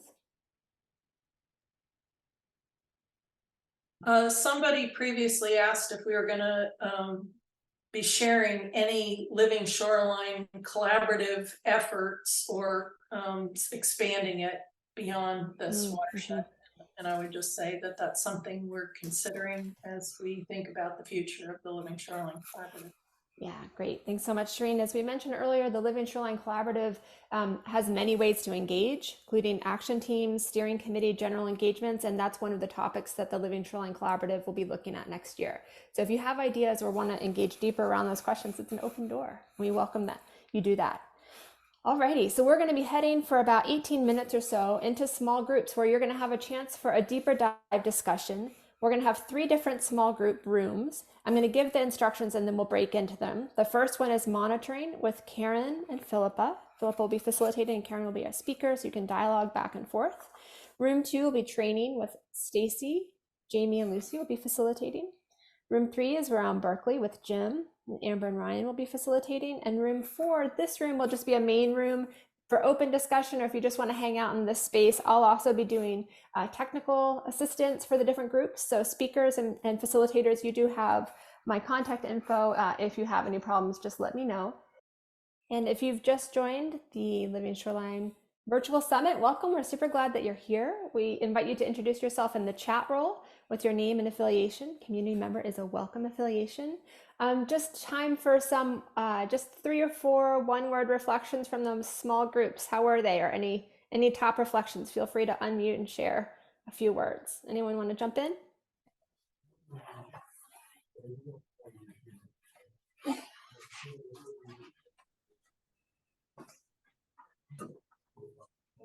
Justin, what'd you think? Justin's ready to go. Can you hear me? Yeah, I just had to mute someone. Yeah, no, it went well. I thought Karen did a great job with her question and answers. Great. Thanks for rolling with that, being put on the spot. Anybody else That's have okay. one or 2 reflections from your small groups? All right, so welcome back for the third part of the virtual summit. We are, as we mentioned before, Philippa has shared a link to an evaluation in the chat roll. You will receive this link at the end. Zoom will prompt you to enter the responses. The evaluation is really helpful to us as we plan future years. We really do want to ask that you take the time to fill that out. So thank you for that. Really looking forward to our next panel around looking out and looking forward, strengthening partnerships and projects. And as we did before, I'm going to turn it over to Shireen to introduce yourself and then to our speakers. So Shireen, over to you. Thank you so much. I'm Shireen Hughes. I'm Assistant Director of Wetlands Watch, and I co-led the training team.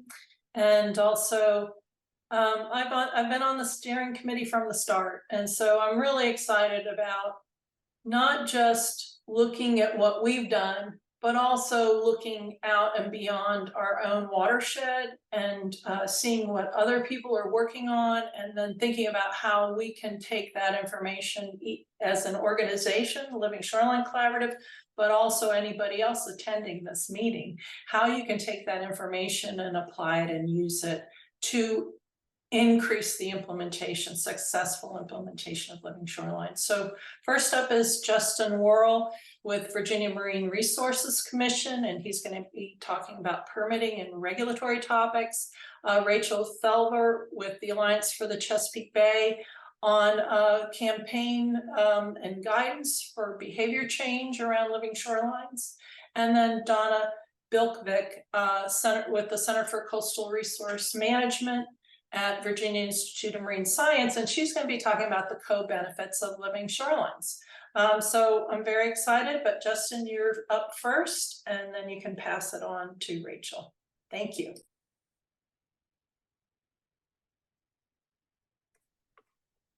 Thank you, Shireen. Can everyone hear me? Yes, sound great.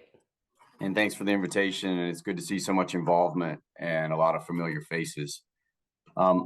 I am with the Virginia Marine Resources Commission, work in the Habitat Management Division. I've been here for quite a while, seen a lot of changes. We're seeing a lot of positive changes, I think, with the Living Shoreline proposals and initiatives. And I want to talk a little bit about our permitting process and how we've tried to speed that up, or incentivize is the sort of key word for applicants and agents and contractors who are interested in Living Shoreline proposals. A little bit about our jurisdiction. So VMRC has the authority for permitting proposals channelward of low tide out over state-owned submerged lands. That's compared or contrasted to the local governments who have adopted the tidal wetlands ordinance or beach and dunes ordinance, where they have jurisdiction for intertidal or beach projects. So we work hand in hand with the local governments. In the cases when the local governments do not adopt a wetlands or beach ordinance, VMRC will perform those duties for them. But for the purpose of this talk, we're going to pretend that all of the localities have wetlands boards, and how we work with the wetlands boards to process applications that may include living shoreline proposals. So if you're familiar with the joint permit application process for shoreline projects and or living shorelines, normally there's a wetlands board staff and VMRC staff review process that includes application fees, a public interest review, a hearing, and then eventually or hopefully a permit. However, per some somewhat recent legislation to the Code of Virginia, VMRC developed a general permit for different types of living shorelines to expedite the permit process and hopefully provide the incentives for folks to choose these solutions in the future. And so about 5 to 8 years ago, we started working on this with the assistance of the Corps, DEQ, DCR, VIMS, local staff. We came up with 2 different types of permits, 2 different types of living shoreline general permits. One is a Group 1 permit that was established and accepted in 2015, and the second one, Group 2, in 2017. Next slide, please. The application, for those of you that are familiar with the application submittal and review process, it really hasn't changed, at least the beginning portions of it. You still complete an application, you include all of the necessary details, accurate site plans and proposals, and you submit that to us. We make sure the locality gets it, DEQ, the Corps gets it. We're all looking at it at the same time. So we take a look at the application. We obviously will make a site visit, sometimes with the staff, with the applicants, with whoever wants to meet with us on site. And if both VMRC and the local staff agree that the proposal is an appropriately designed living shoreline, meeting all of the criteria in our regulations, then VMRC will actually issue the permit on behalf of the locality. So you have no public interest review, no hearing, no permit fees. It should be a much quicker process and a cheaper process. It's critical that both the local staff and VMRC agree that the general permit should be issued. And if not, the normal Wetlands Board process and review and hearing process and permit status would occur. It doesn't mean that the project's not a good project. It's just certain criteria for each general permit. And I'm gonna go through briefly some of the criteria for each general permit, but this slide here is an example of a recently installed general permit for the Group 1 living shoreline proposals. This is entirely above mean low water, including core logs and shell bags. Next slide, please. So some of the criteria that if you're designing one of these or you're requesting or even thinking about just proposing one, these are your more basic sort of intertidal adjustments that you can make with your joint permit application. The proposal can extend channelward of mean low water. So we're entirely landward of the water. It's only intertidal. There are no hard components that can be included, only sand filling, plantings, and or the fiber logs or shell bags. That's as hard as you can get. And that's got to be just at the edge of mean low water or landward. The fetch cannot exceed a half a mile.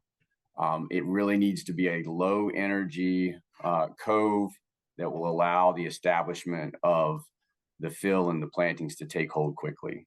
And all areas that are filled or proposed to be filled must be planted, and they cannot exceed the elevation of the existing jurisdictional tidal wetlands limits. So you can't fill it out of the wetlands limits. Again, the project, if it doesn't meet this criteria, it doesn't mean it's not a worthwhile living shoreline proposal or just a shoreline proposal. It just will go through the normal Wetlands Board and or VMRC permit process. Next slide, please. This is an example of a project, I think it's about 10 years ago in Virginia Beach. I thought it was a perfect example of a living shoreline Group 1 permit. I'm sure one, or if not, a couple of the VIMS folks have been out here with me on this one, but it just goes to show you what we see. I tried to stay on this one to see it from beginning to end, but just going from 1 through 4, what we saw at the initial visit with the city. Number 2, as they start to work on it, they started to limb the area up, which is also important in some of these living shoreline projects. Number 3, planting with some protection over top of it. And number 4, some of the success you see after a year or so. Note, this is all landward of mean low water, and this is all the basic criteria for a Group 1 general permit. Next slide, please. Now we also have the living shoreline Group 2 general permits, and they're for more involved or slightly more complicated living shoreline proposals. These are proposals that can be extended out into the water. They can include harder structures like you see here, such as the rock sill with some backfill and plantings. These plans are usually more detailed. Sometimes they come to us with some engineering, with a bunch of intertidal elevations and some subaqueous bathymetric data. We're a little more careful about these. So the process of applying is basically the same. It's just the criteria has changed a little bit because of the complexity of the project. And we'll go over that criteria just briefly as well. Next slide. So this is some important criteria. It's actually, we've got several groups or identified criteria to look at in our regulation, and that's on our website. We can share that with anyone as well. But these are some of the keys that separate this project from the Group 1 permit. So in this particular application case, or these types of application requests, your living shoreline, what you propose, you must be in contact with your neighbors.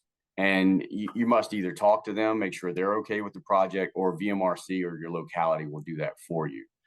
But they need to be involved and express no opposition.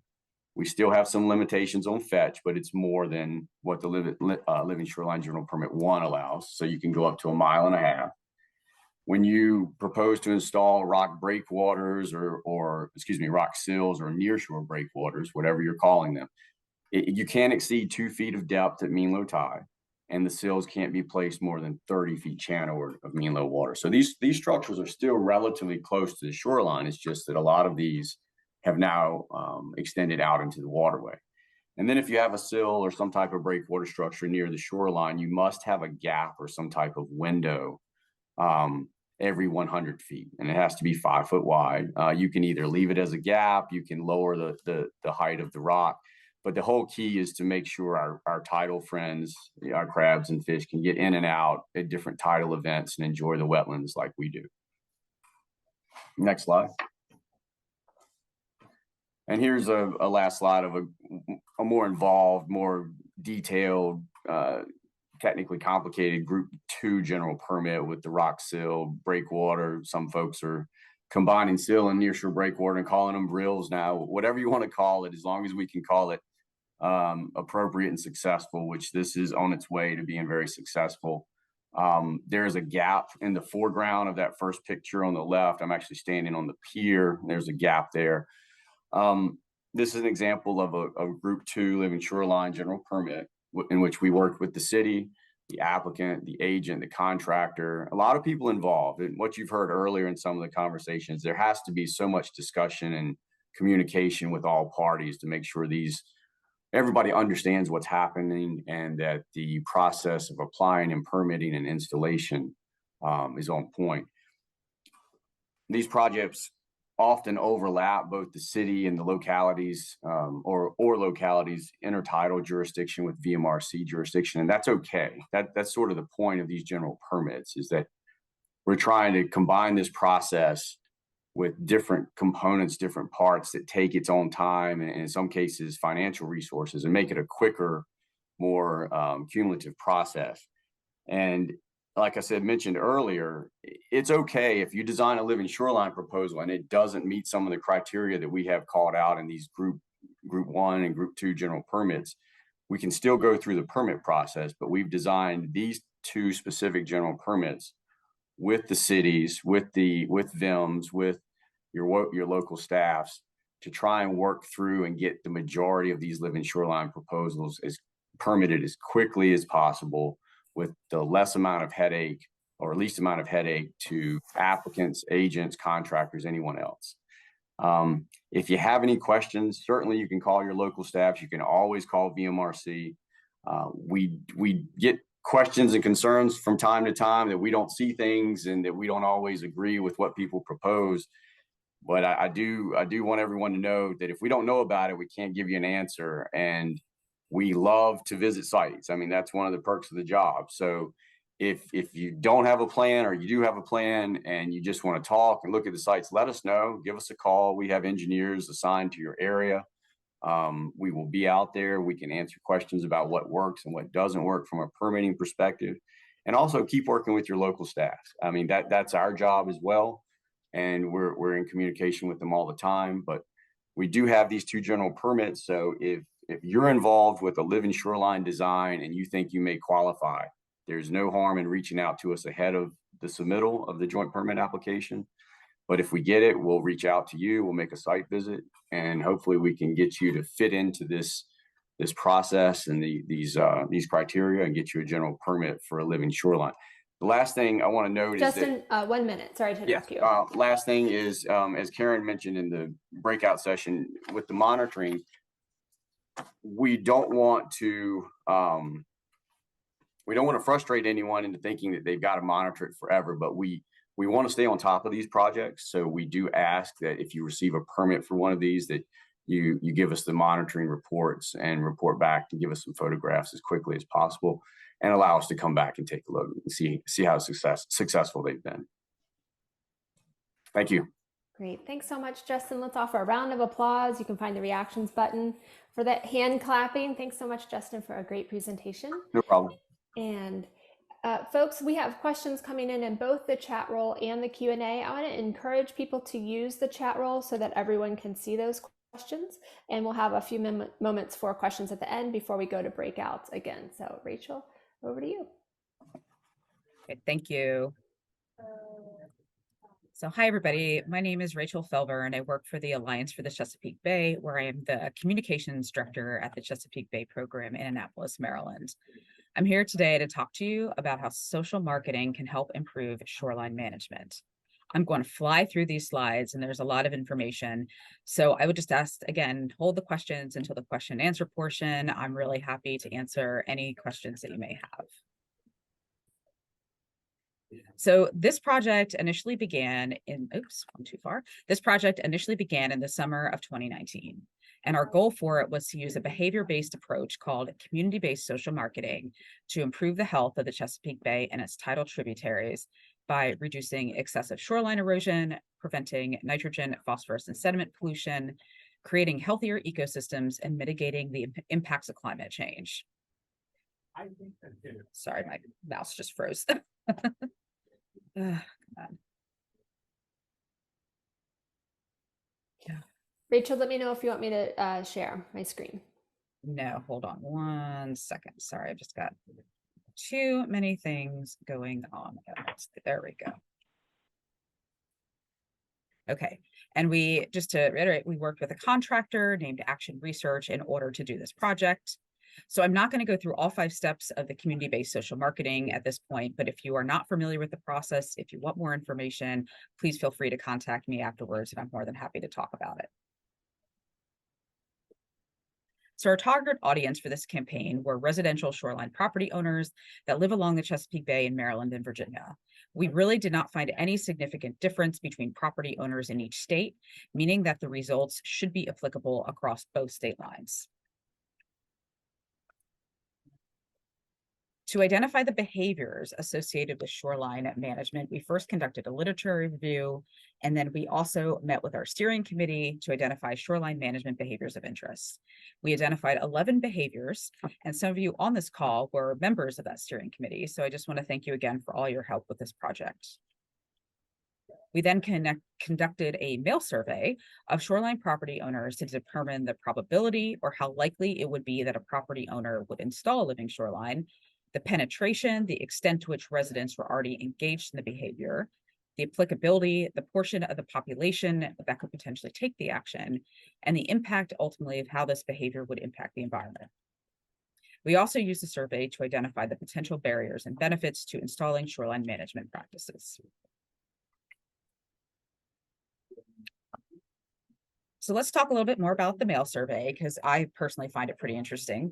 So we conducted it in between February and March of 2020, utilizing what's called as the tailored design method. It basically means that those that were selected to participate in the survey received a pre-notification postcard, basically notifying them that they were going to receive the survey in a few days. Then we sent out the actual survey along with a hand-addressed survey packet to return it with a addressed and stamped envelope. Those that did not respond to the initial survey were sent a reminder postcard and then a second survey packet a few weeks later.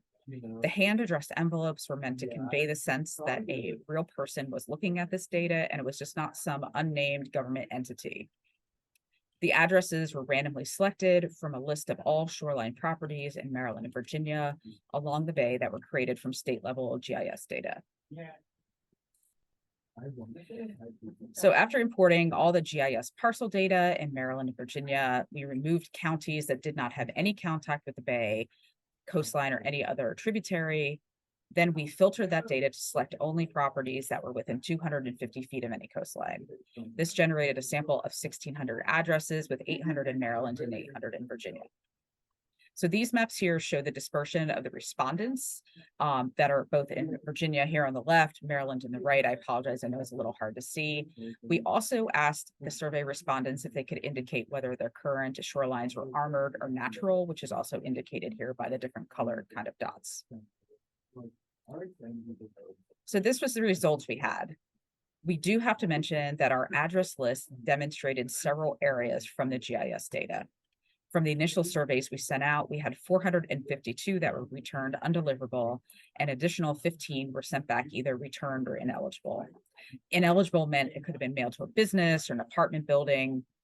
But anyway, that left us with a valid sample size of 1,133 addresses. From that, we had 349 completed surveys for a response rate of 30.8%, which while seems low, any social scientist will tell you that's actually pretty good. We had also given respondents the option to decline taking the survey and simply return it blank in a pre-addressed envelope, and we received 71 of these. So the survey concluded that in order to engage in any of the desired behaviors, approximately 2/3 of shoreline property owners would have to remove their existing armor. So this is very challenging to motivate due to the barriers that we also uncovered related to having to remove the armor before planting upland vegetation or installing a living shoreline. So we decided ultimately that we were going to focus on the behavior selection to encourage folks to keep their existing shorelines natural, then work on planting the upland vegetation, and then finally going ahead to install a living shoreline. So I want to really quickly share you just a few of the findings around the barriers and benefits to installing a living shoreline. So as you can see here, the highest ranked barriers had to do with external issues. Essentially, property owners did not want to apply for permits to install living shorelines, or they found the permit process just way too complicated. They also felt that living shorelines were too expensive, or there is the perception that it just would not provide enough protection from erosion. On the other hand, for the benefits, respondents really ranked the highest value was, I want to protect the health of the bay. But I must note that we can't say for sure, just because we did not survey these questions, that the respondents could connect the health of the bay to having a living shoreline.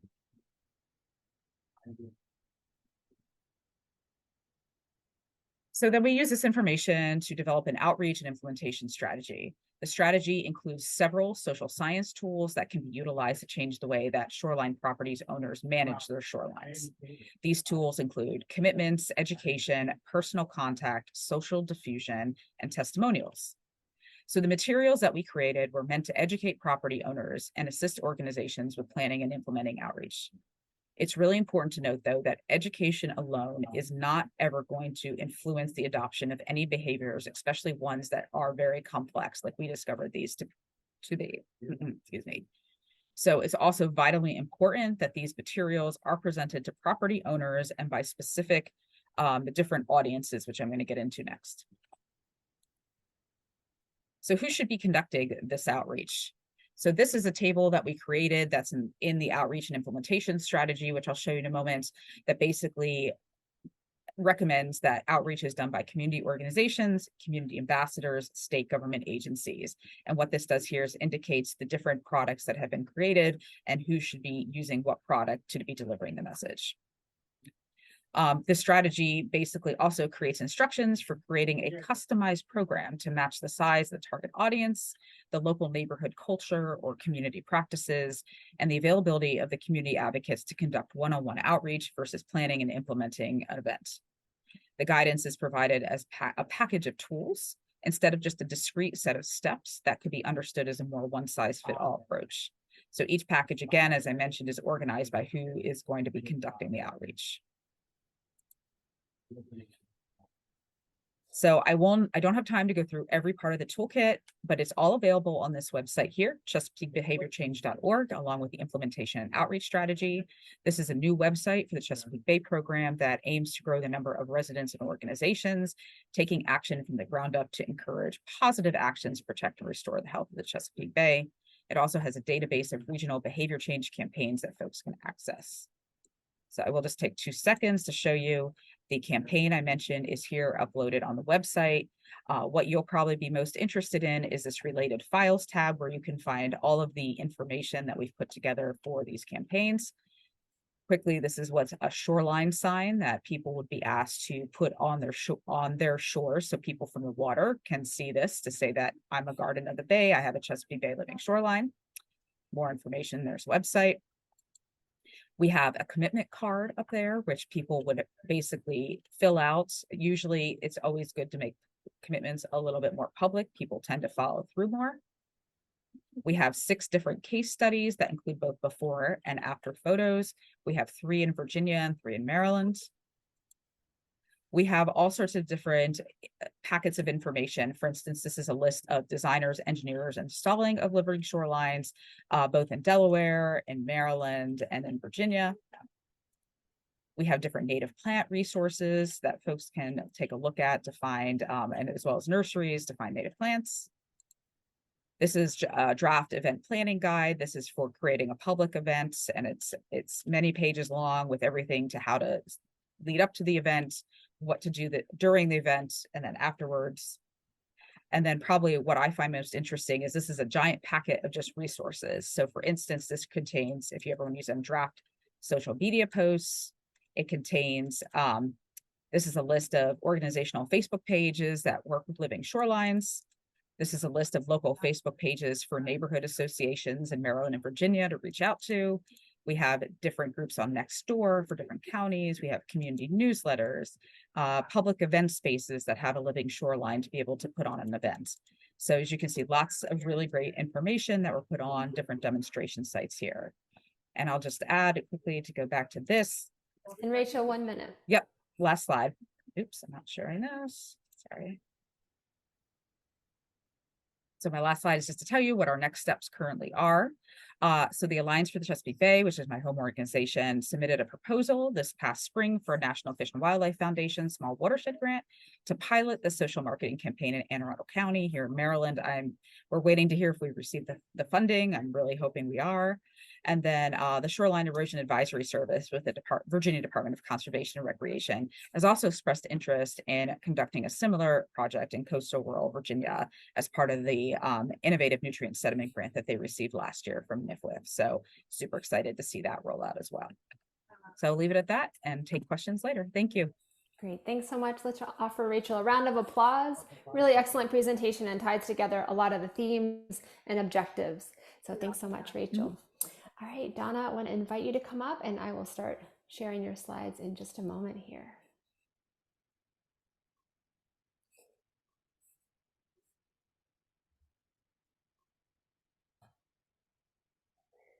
Okay, can you see that okay? Yes, I can. Thank you. Great. Thanks so much, Donna, for joining. Good morning, everyone. I appreciate the opportunity to share some of our new research that I'm particularly excited about on the value of the suite of benefits that can be derived by living shorelines to the greater community. Next slide, please. So for living shoreline projects that involve salt marshes, if they're constructed properly, they can provide an array of ecosystem services beyond that primary objective of shoreline stabilization, such as the ones I have listed here, including recreation services like fishing and birding and tourism, which are often undervalued and understudied. Next slide, please. So we recently completed a large-scale study in Virginia that evaluated the time it would take for a living shoreline to reach comparable ecosystem service provision as natural marshes. And generally, we observed that within 2 years, living shorelines were performing in similar ways to our reference marshes for most of the metrics that we evaluated, including plant production and fish and wildlife use. The exceptions are related to the lag in soil development that occurs after using clean sand fill, which Jeff brought up earlier this morning. And so basically, it just takes time for the soils to become richer in nutrients and carbon as the plants go through their growth and decay cycles. And so we were able to estimate on average, the amount of time it would take a living shoreline to reach equivalence. And for carbon, it was on average around 24 years. For nitrogen, 13 years, and phosphorus, 6 years. Likely related to this delay in soil development is we also observe a lower abundance or often absence of our filter feeding rib mussels, which are important species in salt marshes. The animals do settle on structures like rock sills and structures fronting the marsh, but we're not seeing them in the numbers that we would like on the living shoreline marsh itself. And this could be because the soils may be too desiccating early on, causing some post-settlement mortality, and likely in combination, there may be some lower settlement rates just happening behind on the marsh itself. So we're exploring that further, and we're right now trying to cultivate the animals to see if we can jumpstart their recruitment in these projects. But for all the other taxa groups that we looked at, the species composition and the abundance were similar for living shorelines and the natural marshes. And this included fish and grass shrimp, blue crab, terrapin, and shorebirds. We also observed the very small juvenile blue crabs using living shorelines as their first nurseries. So that was very exciting. And interestingly, the marsh mummichug, which is a resident salt marsh fish species, they were on average larger and in better condition at living shorelines. So another kind of research mystery that we're exploring now. But all in all, we're encouraged that living shorelines can enhance estuarine habitat and provide marsh ecosystem services. Next slide, please. So this term ecosystem services is just broadly defined as benefits to people provided by nature. And one reason that's often given to measure services in monetary terms is it's a means to provide a simple way to analyze trade-offs when you're making related to management activities or policy. It can also provide additional motivation to install living shorelines or to do restoration and conservation projects. And right now, for the first time, there's a nationwide initiative to actually account for natural ecosystems contributions to the U.S. economy. But ecosystem service valuation can be highly location specific. Ecosystems vary in their level of service, and the people, the communities within a given region may assign different values for their services. Next slide, please. So for our research, we set out to derive location-specific valuations for the marshes and living shorelines within the Middle Peninsula of Virginia. And the approach and technique I'm going to talk about today could be applied to other regions and for other habitats. The Middle Peninsula, as you all know, is a rural area. The economy is primarily natural resource based, so lots of agriculture, aquaculture, fisheries. The area has over 12,000 acres of tidal marsh and over 500 living shoreline projects implemented thus far. So all those blue dots are living shorelines. We applied multiple valuation approaches, but I'm going to focus on results from our hybrid benefit transfer approach today. And this makes use of previous studies on marsh ecosystem service values, and it essentially refines those values with location-specific information. And so and then listed there are the 5 services that we focused on.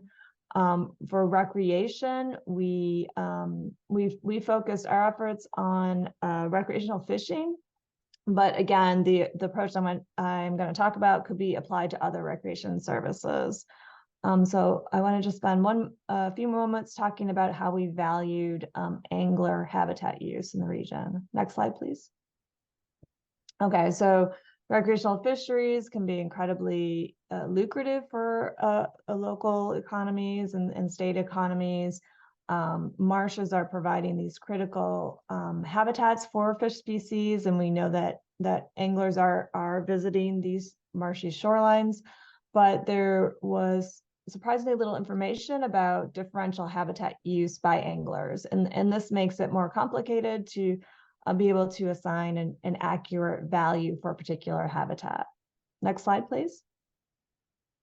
So to get to that information, we conducted what's called a preference survey, and we collected information from saltwater anglers on their effort, cost, and preferences across a whole array of habitat types in the estuary. And then for a subset of the shoreline habitat types, we posed a discrete choice experiment within the survey. And there's a picture of what that looks like on the right-hand side of the slide. And it's basically, we offer a series of choices that include the shoreline type, the travel time, and the trip costs. And they choose option A, B, or neither. And with that information, we can determine their willingness to pay to go to a particular habitat to fish. This was an online survey. We surveyed all the licensed anglers within Middle Peninsula, as well as a subset of the surrounding localities. Next slide, please. So marshes and living shoreline habitats were the big winners when it came to shoreline habitats. They were the most valued and the most visited. In some trips to marshes and living shoreline habitats were found to generate over $6 million in benefits to Middle Peninsula anglers and over $5 million in net benefits, again, annually. And if you compare that to the hardened shoreline, the line right above it, you can see it's significantly greater than what's generated by hardened shorelines. And it's actually more than 3.5 times greater, the value provided by the marshes and living shorelines. And we also estimated that about over $1,000, the marshes and living shoreline habitats are valued at over $1,000 per hectare per year, just for recreational angling alone. Next slide, please. Okay, so in sum, for that bundle of services that we valued, it amounted to $40 to $90 million per year, which is not, not an insignificant amount of the local GDP. Again, the value for recreational fisheries appears to be diminished with shoreline armoring. There's greater value derived from the living shorelines. And as a reminder, the recreational benefits are underestimated, so we know we're underestimating those. But coming soon for our next steps is we're developing the Shoreline Restoration Benefit Calculator. This is just an early mock-up. And our intent is that a user can go in and select an area on the map or put in an address of a project with some very simple information like the length of the project, the area of the marsh, and then output the net benefits both annually and by service, as well as over the course of 30 years. And again, these are benefits above and beyond what's gained by the individual in terms of property protection. So this is for the greater community, something that really hasn't been included in the equation thus far. Next slide, please. My last slide. So I want to thank everyone for their time, and I'm happy to answer questions or hear comments. And thanks for all the work you're doing encouraging living shorelines. Great, wonderful. Thanks so much, Donna. Right on time. Our speakers are nailing it. Let's thank Donna so much for a great presentation. So find again that reactions button, jazz hands, all welcome. So we have a few moments for just 3 or 4 moments for large group discussion and questions. And we've had a very robust chat room too, which is great. We're going to be going into small groups in just a few moments with our speakers who are generously sharing their time today and facilitators for more in-depth discussion. Philippa, I want to ask first, or Shireen, if you see any questions that haven't been addressed in the chat roll that you think we should open it up, and then we'll just let people come off mute in the 3 or 4 moments we have. So Philippa or Shireen, do you see anything first? To me, it looks like questions have been answered, although I'm sure there's more discussion that could be had for those questions. Yeah, sounds good. Thanks, Philippa. Shireen, do you briefly want to say any questions that you think need to be called out? They look mostly addressed to me so far. Joe Rieger had said that they did a similar survey to the behavior change survey in their watershed, and Justin wanted to know which locality was this in. I think it was was it the whole watershed, Joe? I can't remember. I see you there, Joe. Oh, well. Yeah, we can come back to that later. That's a great question. So thanks, Shireen, for that. Joe's joining again. That's funny. Philip, I'll let you get that. I just want to let anyone come off of mute that would like to, and welcome back, Joe. There's a question you in the chat roll from Justin about location. Would anyone like to come off mute and ask any overall question of our panelists? Feel free to raise your hand or unmute.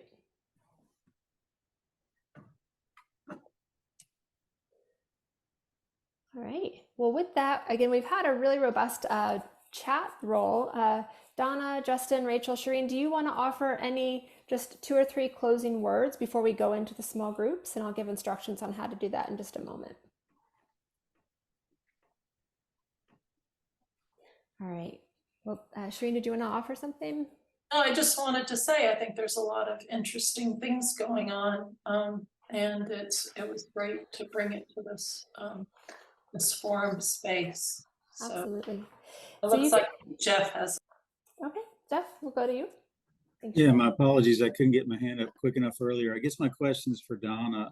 The numbers you presented are pretty pretty powerful, the amount of economic return for the public good. And it seems like this would be hugely supportive information for our legislative deciders, when they're deciding how much cost share should be given out for living shorelines. Has this been shared in that type of environment? Because this ought to be pretty powerful information to show that if we can help get more of these projects in the ground by providing cost share, that provides multiples and multiples of economic return. Yes, so what I didn't really have time to mention is we are also doing a valuation that incorporates stakeholder rankings from the region. So once we complete all of the valuations, we intend to roll it out fully. But I will say I have been I know there's a lot of interest, and I've been talking to as many agencies as I can in advance of that. DCR in particular for the master resilience planning. They're keenly interested in integrating this information in some way. So yep, we're doing it. We have a few more months on the project to finish it up, and then we want to do a full rollout. Thanks. And Aaron has asked, Donna, will the online calculator only be for the surveyed MP, applicability for the rest of tidal Virginia? Yeah, so at first it will just be for the Middle Peninsula region. As I mentioned, developing the valuations are very location specific, but we would like to transfer that to other regions and do something similar for the other regions, and we could easily expand the calculator in that way. And we also want to expand it for different habitats like beaches, for example. Great, wonderful, thanks so much. All right, so the keynote speakers, panel 1 and panel 2, have done a beautiful job of threading together the 3 overarching summit themes and objectives of looking at past accomplishments, looking at co-benefits of living shorelines, connecting partners new and old, and looking to innovative and exciting future of living shorelines. So this last panel has really wrapped a lot of those themes together. We're going to be moving into 3 breakout rooms again with our speakers. Room 1 will be permitting with Justin and Philippa. Room 2 will be behavior change with Rachel, Jamie, and Ryan. Room 3 will be co-benefits with Donna, Amber, and Lucy. And then again, we'll leave the main room open here for just general discussion, or if you just want to hang out in the space. Welcome back, everyone. Good small groups, discussions. Awesome. Glad to see all of you again. Glad you're here. If you're in a place with background noise, feel free to mute yourself. So what a day so far. What a conversation we've had along these themes. Really tremendous speakers, facilitators, note takers. Deep gratitude to each of you for all that you shared. We're moving into our last chunk here around closing reflections, and really want to just reflect on all the relationships that have been built and trust. We heard from Bhaskar earlier today, one of the key best principles and practices for engagement is relationships and trust, and the Living Shoreline has done a lot of that, and there's always more to go. We welcome any feedback that you might have. Again, Philippa will be sharing that evaluation in a little bit. We want to invite all of you to join if you'd like. You're welcome in building the future of the Living Shoreline Collaborative. So with that, I'm going to turn it over to Lucy and Jamie and steering committee members to share a little bit of reflections from the broader steering committee about really what the Living Shoreline Collaborative has meant to them over these last several years. And then we'll have a few moments for overall closing reflections. The chat roll is still open. And again, thanks so much to all of you for joining. We'll be wrapping at 12:30 today. So Lucy and Jamie, I'll turn it over to you.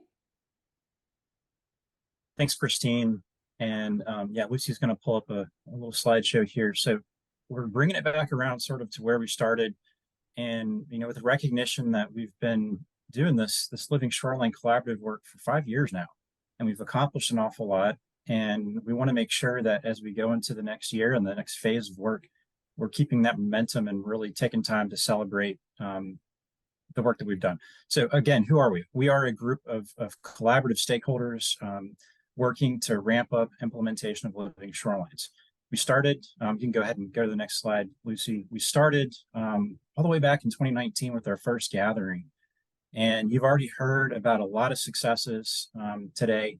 A few of them are sort of listed on here, and a lot of these things span many years. But from that first meeting and that first National Fish and Wildlife grant that we got to launch some of this work in the James River watershed, we have grown in a lot of ways. And initially through the launch of our cost share program, we were aiming to achieve 2,800 linear feet of shoreline. We'll tell you in just a minute how much we've actually achieved. But with things like our action plan, the fantastic work that Wetlands Watch has done to launch the CBLP Shorelines program, and then bringing it to today, where we're finally implementing a really large scale project through the VAX program. It's just amazing. We can't cover all the stories, that have happened over the last 5 years, but I think in this next segment, we wanted to just highlight some more personal perspectives from our steering committee members to really remind folks, why this work is so important, why we want to keep doing it. So I'm going to turn it over to our next speaker. All right, so I'm going to turn it over to Karen Duhring of VIMS to talk about the Windsor Castle Park project. So Windsor Castle Park is located in the town of Smithfield. It's a beautiful park. It has always had a lot of community engagement since it began. I reviewed some of the original permit applications for this park. We have one of two Living Shoreline Collaborative public demonstration projects here. I took the word public out because the other one is actually on private property. This one is in a public park. This is an example of a highly effective demonstration project. It has broad impacts beyond the shoreline. It started as a somewhat controversial late choice for a demonstration site, yet it did turn into a highly visible, effective project through collaboration. We held two training meetings here, one before the project was constructed and another one after. We also had our first in-person gathering after the pandemic here, one of the general meetings. And that, for me personally, was very spiritually uplifting to be at this special place and to be seeing people in person again. At the 2021 summit that year, I also gave a talk about demonstration sites, including this one. And I suggested then that demonstration projects do not always go as planned, and that's part of the demonstration. And that certainly was true here at Windsor Castle Park. We had an unexpected controversy, some controversy and pushback against doing a living shoreline at all at this location.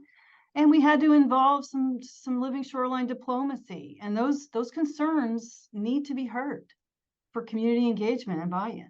And so that's one of the lessons from this project, is we need to not push those people away and discount their concerns, but listen to them and encourage them to be part of the conversation. Because we move forward, we built the project. It's proven to be very effective so far. It's been a catalyst for the community. There are historic Southside master naturalists who had a nature program, and they now include the living shoreline. They're watching over it. They have an interpretive sign. They make sure brochures are in the slot of the interpretive sign. I just sent Henry another box of brochures last week to keep this interpretive sign stocked. Just one example. Another connection we made with this project is through Ella DePetto, an ODU student who's here today, who chose this living shoreline project as one of her research sites for oyster-based living shorelines. And she graciously shared her research with the public during a workshop event this past summer. So those are just a few examples of how this small, what is a couple 100 feet living shoreline demonstration project taught us so much and continues to bring us together. Great, thank you, Karen. So next we have Ryan Walsh from JRA talking about our cost share program.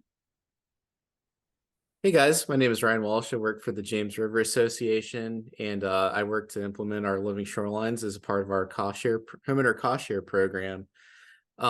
We had a grant with the Virginia Environmental Endowment.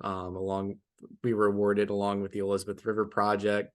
ERP trained me up on how to design and implement living shorelines, and they've been a wonderful and tremendously amazing partner over the past, oh my gosh, almost 4 years now. So it's that initial grant is coming to a close, and we've learned quite a bit along the way. Our cost share program funds designs for projects for free and permitting costs as well. And then we also pay 75% of the implementation for homeowners. So this has been a great project. We're wrapping up our final installation right now. That's down in Suffolk, and then it's our largest and most ambitious project so far. So it's been a tremendous learning process since 2019, and it's been amazing. And yeah, very excited for what the future holds here. Thank you, Ryan. Okay, now we are introducing Aaron Went from DCRCs to talk about some Living Shoreline Collaborative stats and some of our successes. Great. So just let's take a look at some of those quantitative numbers, that represent our collaborative success, right? So that 13 partner organizations, that represents our steering committee. All right, the local, state, federal agencies, the environmental NGOs, academia, and others that are on that steering committee that help guide the collaborative. But when you look at a larger scale, participation in our action teams, which is the work of the collaborative, when you look at all the entities that have participated in these types of summits and all of the workshops that Shireen and Karen have talked about, we probably have over 200 different affiliated entities and organizations that have participated in the summit activities over the years. And so, from a 13 number that's defined on our steering committee to impacting at least 200 different organizations. As far as the Living Shoreline projects, like Ryan talked about, that cost share program, the funding that has come from a couple of different grant sources, with JRA and Elizabeth River Project, over 36 Living Shoreline projects have been completed, with nearly 9,000 linear feet of shoreline protected through Living Shorelines. Let's see here, about 5,500 was JRA, and about 3,500 feet was ERP. And many of those Living Shoreline projects were oyster castle sills, and you can see that the groups and homeowners have installed nearly 19,000 individual oyster castles along those living shorelines. So I think like 14,500 of those from Elizabeth River Project and over 4,000 from JRA's project. That's quite a bit of individual oyster castles, and well exceeding our goals for linear feet of shoreline.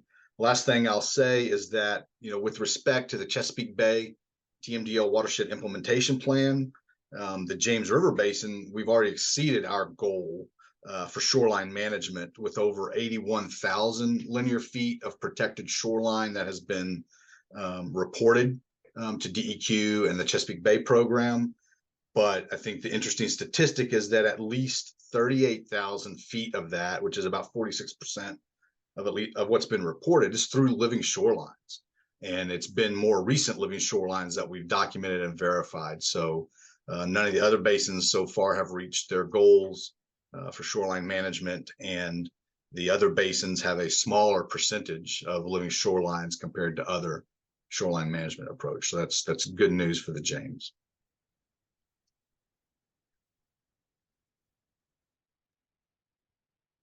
Thank you, Aaron.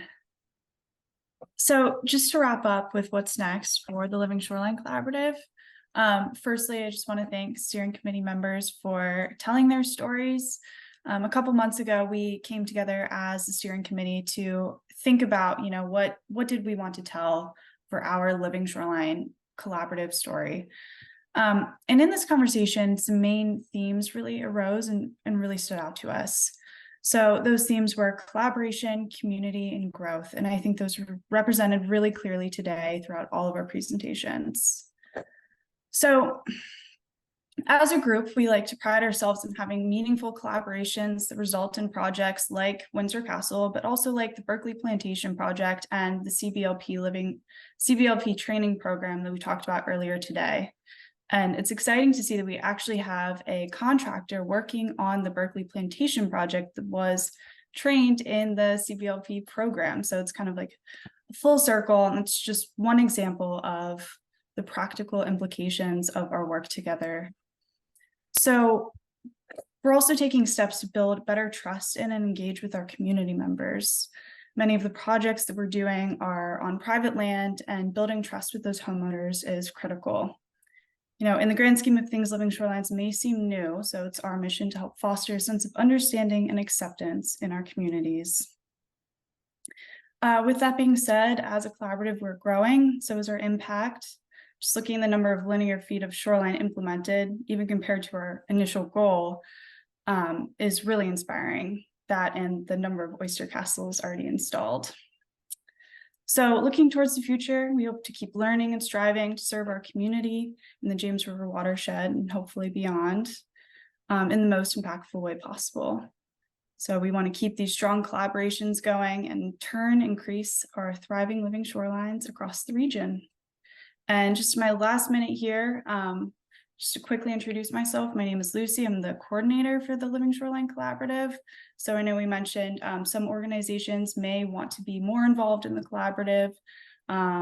Reach out to me, please. We have a newsletter if you need anything posted. We have anything from job postings to events going in that newsletter. So I'm a great person to reach out to. I know my email is going to be all throughout this summary and in some of these slides. So yeah, please reach out. Great, thanks. Great, wonderful. Thanks so much, Lucy, and other steering committee members. Let's offer them each a round of applause or snaps, claps. So we have about 5 minutes or so before our official closing, and we just want to open it up to your ideas in the chat roll and to share verbally kind of about what your thoughts are about next steps for the Living Shoreline Collaborative or Living Shorelines as a whole. If you have an idea or a suggestion or need, particularly an idea that you have energy or momentum to do something about. So Living Shoreline Collaborative is an open door, particularly with those folks who are like, yes, I want to do more projects and I want to roll, my sleeves up and get my hands dirty and help make it happen. So that's an important element there. I want to invite you to add ideas to the chat roll, questions, or any additional reflections. So it's just kind of an open couple minutes. So feel free to raise your hand or add thoughts to the chat roll.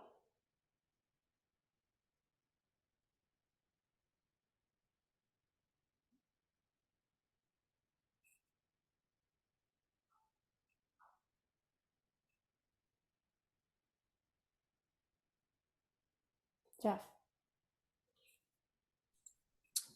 Hey, you have heard me say this before, Christine, but every one of these meetings I attend, I am just so appreciative for this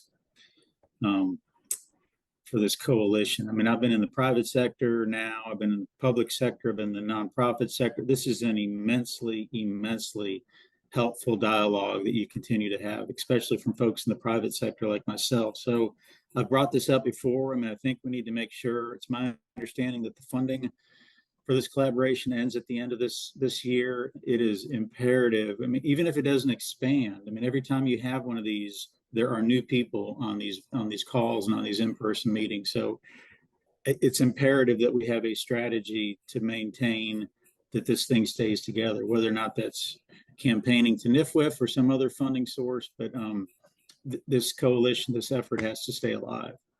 Yeah, great points, Jeff. Appreciate that. And I love that you show up to everything, including as a speaker or a boat ride participant, and you show up and you keep the conversation rolling. So that's awesome. Appreciate that. Would anyone like to reflect on Jeff's questions? And there's also a question in the chat roll. I guess, Jamie or Lucy, do you want to offer any reflections to the thoughts that Jeff brought up? I'll just express thanks, Jeff, for saying that. Clearly, I agree. And we have some good things on the horizon. We've been having some great meetings, conversations with DEQ, Coastal Zone Management, and there's some things sort of in the hopper where we will have some funding next year to keep things going. We're gonna keep this going, and not only we wanted to really energize this effort through this summit to get people excited about the work next year, but we're already getting down to discussing meeting dates for next year. It's a top priority for our organization to keep this going, and we'll be continuing to look for other funding opportunities, but we're not going to be shutting down at the end of the year. I don't want that word to get out to contrary to that. So we're going to be going strong. Yeah, absolutely. There is a steering committee. Again, if people would like to join that, let Lucy know. Let Philippa and I know, Jamie know, and we'll, happy to talk about that and representation. There have been a couple gaps that have been identified. There was a question in the chat about, is this limited to, is it open to all Bay States? So I'd say for cross pollination, learning and ideas, sharing of information, the broader gatherings and meetings like this summit are open to everyone. And that's one of the real key goals, is to cross pollinate ideas. The group has been clear about focusing implementation in the Lower James watershed thus far. And the steering committee is really exploring the idea of expansion with a clear groundedness in wanting to do implementation well in the Lower James. So wanting to keep that door open, cross-pollinate, and learn what does expansion look like, or model transfer, knowledge sharing, replicability. So there's a lot of information that's already available on the website that can be shared, and we're happy to talk with folks in more depth. So it's that creative tension. Let's do what we're doing really well. Let's maintain the Living Shoreline Collaborative in the existing watershed well, and let's see how we can work as a broader region more effectively. So it's kind of a both and. We have time for maybe one more question or reflection. If anyone wants to raise their hand, feel free. And I appreciate what's coming in. There's a question. Thomas asked, does the LSC provide letters of support for Living Shoreline grant applications? Lucy, do you want to address that one? You know, I think I'm going to refer that over to Ryan, actually. Sounds good. I got a text from a homeowner. Can you say that one more time, please, Christine? Sure. Does the LSC provide letters of support for Living Shoreline grant applications? Oh, we certainly can. You know, the steering committee can get together and we can chat about that. Yeah, it's a great question. Usually decisions are made by consensus, and sometimes that might involve a letter of support and it might not. Shireen, we'll turn it over to you, and then we'll close out with Jamie and D&D with some next steps. So Shireen, over to you. Thanks, Ryan, for that feedback. I just want to thank JRA and Dialogue and Design for your really effective leadership in helping us to grow and run the Living Shoreline Collaborative. I think that I'm involved in a lot of different collaboratives, and this has been one of the most effective. The other one is also with the James River Association, in organizing people for success and impact and in a mutually supporting type of environment. And so I just want to say thank you, and we continue to stay involved, and we also welcome other people's engagement in thinking about our future and growing and maturing this group. Yeah, well said, Shireen. Thanks so much. And it's really built, you know, we had Emily Hinson, who used to be the coordinator, stepped down earlier this year. And we had a group of people who jumped in, got to work, planned events, planned meetings. It was a lot of work, a little chaotic, but they've been planning this summit since March. And so really huge kudos to all of you for your tremendous work. You know, Stacie reached out to speakers 6 months ago, perhaps. So I really appreciate all of you. So we have about 3 minutes to wrap. I love ending on time. So Jamie is going to offer a few ways to engage, and then Philippa and I will close it out at the end. So can all of you see the screen okay?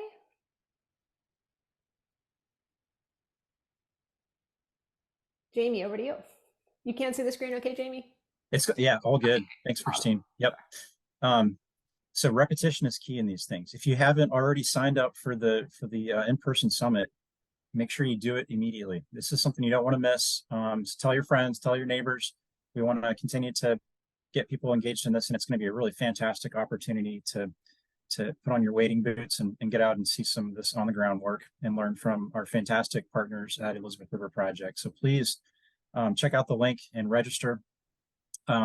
Another couple other just helpful reminders. After you've RSVP'd for the summit, we want you to sign up for the newsletter if you haven't already. It's how we keep in touch with the LSC and keep you informed on what's coming up. We will have activities coming up in 2024, and we want you to be in tune with all those things, as well as partner news. If we could maybe go one more slide forward too. I just have to say one more time, a huge thanks to all the presenters, to all the steering committee members that did all the heavy lifting to organize this event. And we want to do a special thanks to our funding partners as well at NIFWIF and Virginia Environmental Endowment. We couldn't have done this event without your help, and the LSC really wouldn't be anywhere without the supportive partners that we have. So thank you all for being involved. Thank you for attending today. And I hope you feel some energized force to go out and do some more of this work coming out of this event. I'll turn it over to you, Christine.